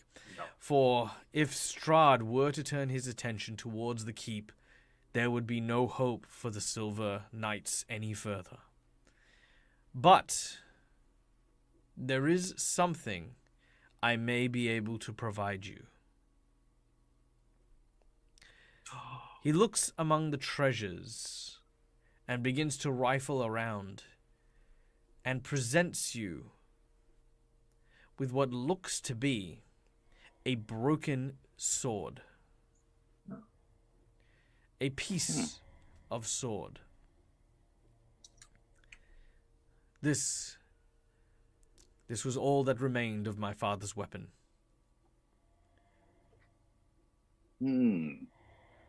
The Dawnbringer was a mighty blade forged from pure sunlight. It is said to be the only thing that could kill Strahd himself. When my father fell, the other piece was removed and its magic lost in time. But it is said that those who hold it can still sense, can still feel the power of the whole sword so long as they remain with it. Did you say it was lost in time? It has been several hundred years since it had broken. Lost in time, not Back to the Future. Oh. Lost in time. Yeah. No, I was just wondering. 'cause- Look, this is not a case of a chronomancer sees chronomancy wherever there's a chronomancy hole. Look, it's just he hasn't seen it in a while, okay? But that Have to go to the that past sounds crap to fix compared to this. its lost in time, okay? Calm down. You have to go to the past Jesus. to fix this. All right. By the way, yay! Okay, ladies and gentlemen, we have just hit a hype train. Thank you to Tasfriel and Aganike. Sorry, I'm going to say this right. Aganike25 and Hester TM. Thank you so much for the bits. You guys are absolutely incredible. Thank you so much. You guys are wicked. Ah, all right. I'm not good at getting donations and stuff like that. And of course, Bruce Spaghetti. Thank you so much for the sub with Prime. You are an incredible human being, and I hope that you enjoy all of the wonderful shows that we have here, because we have wonderful shows here. Okay, where am I at? Yes, shiny sword. Do you want it? Yay or nay? Yay. That's Good. That's one of the artifacts. It's part of one of the artifacts. Yes. I think Well, Argento question should for take Sir it. Lachlan was talking about. I think that it, I think definitely Argento. I think there's a lovely sort of ironic symmetry to a child of Argynvost using the sword to destroy Yes, Strahd. that would be forward. I do have a question for him. I want to ask him if there's a way that I can be knighted. So I want to ask him, can I be knighted? I want to be knighted in the order. Okay, I Can he- got you. I didn't hear you at first. Do that. All I right. think Michael can hear me either. I know I can. Yes, I you can. I can. All right. I just needed a moment to adjust, because again we're still hype training, and it's just my brain is. I have hype brain. This is what happens. I'm not good. I'm Hype not. brain. Okay. All right. So, Argento, you wish to be knighted. Yes. Yes. Into the order.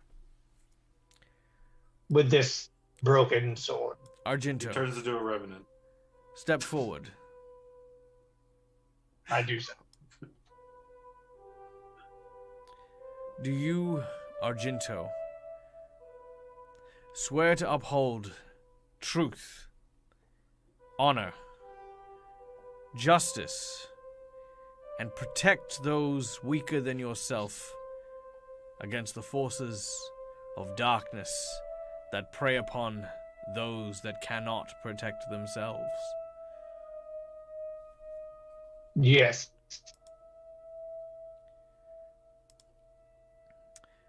Do you, Argento, swear to use your strength only for good, and to never turn your blade against your peers, those who rely upon you, or yourself? I swear. And Argento, do you vow to place your righteous fist as far up Strahd's rectum so that the back of your knuckles will tickle the inside of his incisors? With all of my might, yes. I'll give you this vow. He snorts, and you can see a smile creep across his face. Then he stabs you in the chest with a Rude. claw. But there is no blood. You feel a coldness deep within you. Then Neil Argento, clansman of Argynvost, and rise, Sir Argento, Silver Dragon Knight, and protector of Barovia. Yes. That is awesome. As he pulls the blade out from your as he pulls his talon out from your chest, you are now immune. Sorry, not immune. You are resistant to cold damage permanently. You may now imbue any of your weapons with the cold magic property. Ooh! And in addition, your otherwise dulled silver scales have now become vibrantly silver and are almost a mirrored reflection. Ew. Nice. Blood of my blood, kin of my kin. Carry yourself with honor and grace. And he bows deeply. I return the bow and in the moment when I want to make my way over to next to where next to where the tomb is here, sort of kneel and place my hand on it and just say a word of devotion and prayer to Arjun Bost, and let him know that I will do everything in my power to restore his bones and to restore glory to Barovia in his name. Then I'll go back to my brother, basically tell him, brother, I will do whatever it takes to restore glory to this place in our name. Thank you for knighting me. I will do our name justice and proud. And with those words, Argento and the others make their way from this sacred place, knowing how now to get past the line of werewolves that await them at the outskirts of Argynvostholt. It is here with an uplifted spirit that we end today's session. Yay! It's finally not a cliffhanger. It's not a cliffhanger. All right. All right. Thank you so much, everyone, for coming and joining us. Now, guys, real quick, right? That was amazing, and that was awesome. I loved every second of it. You guys were wonderful. You guys may level up. Yeah! Now, before we get too stuck on that, first of all, ladies and gentlemen, now, Kyle, you don't have to rush off now, do you? Like, no. So I'm, That's I a thing. will. My stream isn't starting for another 40 minutes now. yeah, there you So go. that's nice. All right, so here we go. So ladies and gentlemen, what we're going to do here is what we call memorable moments. It is a derivative of favorite moments from my dear friend, the Dreaded GM's channel. If you haven't seen Dread, go check out Dread's channel. He's amazing. Now, we are going to be doing memorable moments where we share with each other the most memorable moment for today's game. We would like to invite you, the audience, to also mention what your most memorable moment was from today's session, if you do recall. And if you have any questions for the cast or myself, please write question and then write whatever you would like to ask a question about. And before we get started, to answer a question that was asked for Enchiro number 1, who is playing his first game on Thursday as a player. Here is my advice. There is no right and wrong way to play. As long as you make sure that you are not playing at the expense of the other people at the table, you're there to have fun and enjoy yourself, you will do absolutely amazing. There is no need to be a actor, entertainer, performer, or any of that sort of stuff.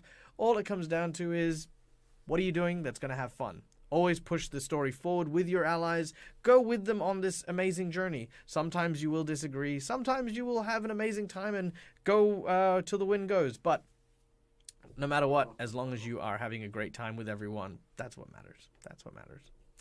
All right, now, memorable moments. Let's start with Esther. Sorry. Memorable moments. Oh, my apologies. It's okay. I would not want to take that one yet. So I believe. I'm not sure. Can always come back. Yeah, would you like to come back? Okay. Sure. Domiro. I quite enjoyed Vigag just leaping potentially to his death again. That's just Thanks. Yeah. I'll never get tired of that. Well, there he goes. And then when he almost failed, he almost just plummeted to his death. It's like, that's about right. With a hero point. I don't know. Used a hero point and a nat 20 on that one. I should use the nat 20 first. I could have kept that. Yeah, but it would have been a pretty spectacular hero point to then face plant into the ground. That's very true. Very true. Argento, memorable moment for today. Oh, look, there were quite a few for me. I think the one that I really enjoyed was Esther's character and how she kind of especially when she came into the tomb here at the end and sort of let the young dragon know that, it wasn't his fault. I thought it was really good on her character because we're starting to see a little more of Esther do what Esther was intended to do. So I really enjoyed that. I thought it was really good. I was thinking, I got to say something here, but Esther said it, and I was like, awesome, because that just is off of me of having to think of something to say right now. And I guess the other part would be, character being Kyle's Ipsilis. So Ipsilis reminds me of Argento. Like Ipsilis does that everyone's like, oh, what's he into now? But it's Ipsilis, right? And that's kind of so I have a bit of a deep-seated respect for the fact that you've got to do Argento things. That's all you have to do. So yeah, pretty cool moments today, guys. Nice, Awesome. Nice. Vagog? I don't think this gets said too often. So my memorable moment today is Michael. Like his storytelling, like when the dragon was telling his story, that was like, what? That was awesome. Yeah. Like, oh my God, every time you tell stories in a game, anytime you do any kind of voiceover, any kind of, like you GMing is just awesome. Aw, thank you. Yeah, I'm not gonna save your life if you die again. I mean, just. Oh, I know. I'm expecting that. No, thank you, Neil. So it's just. Yeah. No, thank you. It's very kind of you, Neil, and that means a lot because I know how much you play with me. So it's very easy for people to get accustomed to certain GMs, but it means so much to me that that's still how you feel every time we play. So thank you. Yeah. That Ipsilis just running into rooms. Yeah. Exactly. Yeah, I noticed that you guys were just like as soon as I was like, oh, okay, I've unlocked their tokens, and they're just running around. Ipsilis I'm like, all right, well, Ipsilis, you're gone. Anybody doing anything? Yeah, I'm gonna jump in here. Yep. You like yelled at Argento earlier, and yet you still just run into. Yeah. I love it. All right, Ipsilis, if you'd be so kind. Don't worry, now you can give me crap. So I thought that the best thing today, I really feel the knighting ceremony. That was just the fact that Argento actually gets to be a knight now, and I love the idea of Argento like getting revenge for his ancient ancestor. That just makes me so happy. That's I love it. So does this to be mean fair, he didn't really need that excuse because he was always wanting to kick Strahd's ass even before he found out he had a threat. They kill him anyway. Does this mean when we say Barovia, Argento has to stay here? Does that mean Argento has to stay here once we save Barovia now? Oh yeah, absolutely. Yeah, that's it. He just lives in Barovia now. All right. Mac? Oh, sorry. The one that I had is a bit more overall, but it's kind of like Tesriel's, wherein kind of like the element of each character was coming out in the scenes of each area that we were in, where we were either picking on each other for running into rooms or being very serious or being very scared to be in a tomb. Just being in the element, I guess. Yeah, nice. Beautiful. No, it's always good when you can kind of get in the mood like that. Yeah, absolutely. I think for me, my favorite moment was yeah, honestly, I think I have great joy when it comes to player interactions. You know what I mean? Like for me, an important element of being a good GM is also being able to balance how the table goes. And it's a very small thing, but I want to give a special credit out to Kyle here, because there are moments where we can definitely get excited about a game and love interacting with the game. But Kyle takes it so well when I say like, hey, sorry, we're just gonna cover this person first and stuff like that. That's not always going to be the case when you're at a D&D table. Sometimes if you tell someone like, hey, by the way, sorry, I'm going to ignore you for a little bit because I need to talk to this guy. Oh, man, like people start fighting you when you say that sort of thing. Right. Like, well, I said it first, and it's like, yeah, just like when you interrupt my monologues, right? It doesn't help you and doesn't give you an advantage in initiative. It just pisses me off, right? Same thing, you know. If I say that I need to check out what this person's doing, you know, being respectful is very important. And I want to say that my memorable moment today was just how respectful Kyle was. That a couple of times I did say like, hey, I want to talk about Esther, I want to talk about Argento, and you were just very, very classy about that. So thank you so much for being a wonderful player. If I can just interject, I just need to interrupt you there for a minute. Because he knows when to shut up. You know, when someone says shut up, you'll shut up. And That's it. Yeah, basically. One time his father told him to shut up and almost starved to death. And he wouldn't even say it. All right. Ladies and gentlemen, I would like to thank you once again for coming and joining us. My name is Michael. I'm the Dead Aussie Gamer. You can find me here a number of times per day. Now, let's see. What am I up to? In exactly 7.5 hours. In exactly 7.5 hours, I will be back here on my channel running Fool's Gold. It is a D&D 5th edition adventure where we are playing in the Dingo Doodles universe. A second parter to our series that we had been running with Quincy from Quincy's Tavern, Rob and Dredd from Robert Hartley's GM, Viva La Dirt League, and Dreaded GM's channel, Dreaded GM. Also Gothy and Arena from the Dingo Doodle series, as well as the wonderful and incredible Your Narrator from The Boys. We are going to be running with them in an epic conclusion to our D&D adventure that we ran a couple of weeks ago. I can't remember when exactly, but we ran it a couple of weeks ago. And then I will be here on Friday for a Asian-inspired Pathfinder adventure. Then Saturday, I'll be on Tales of Pesh, doing stuff with Pesci with my Irish kickboxer named Cass O'Weary, who headbutts people.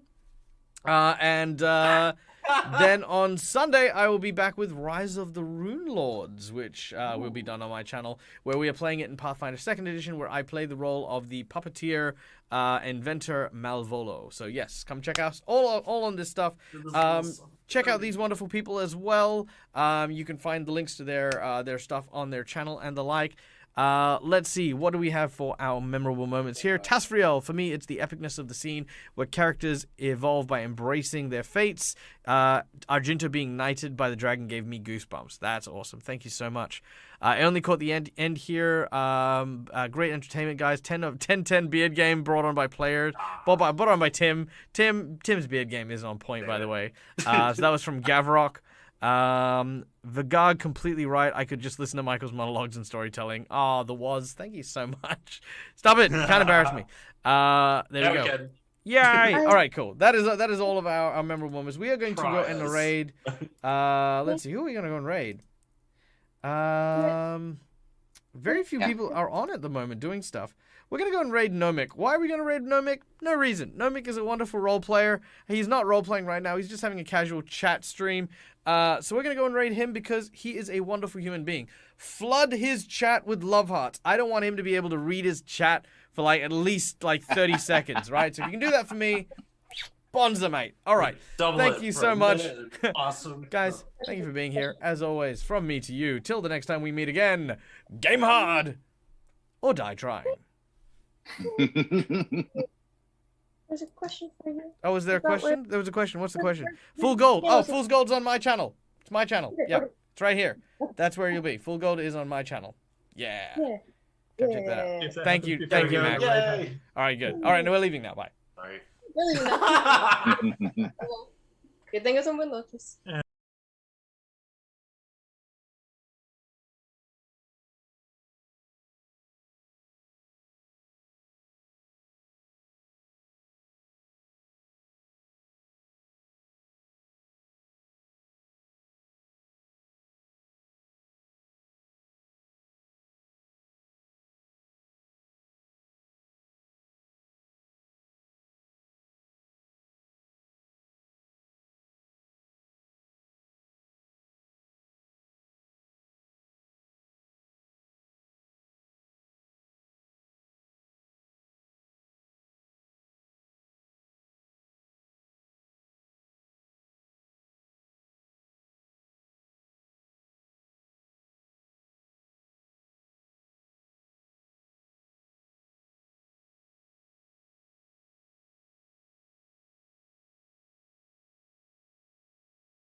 Oh, yeah, it still says there. Okay, Oh, wait, That's- is it starting? Looks like it's restarting. There we go. There we go. All right, we're back. All right, and it's back. Hooray!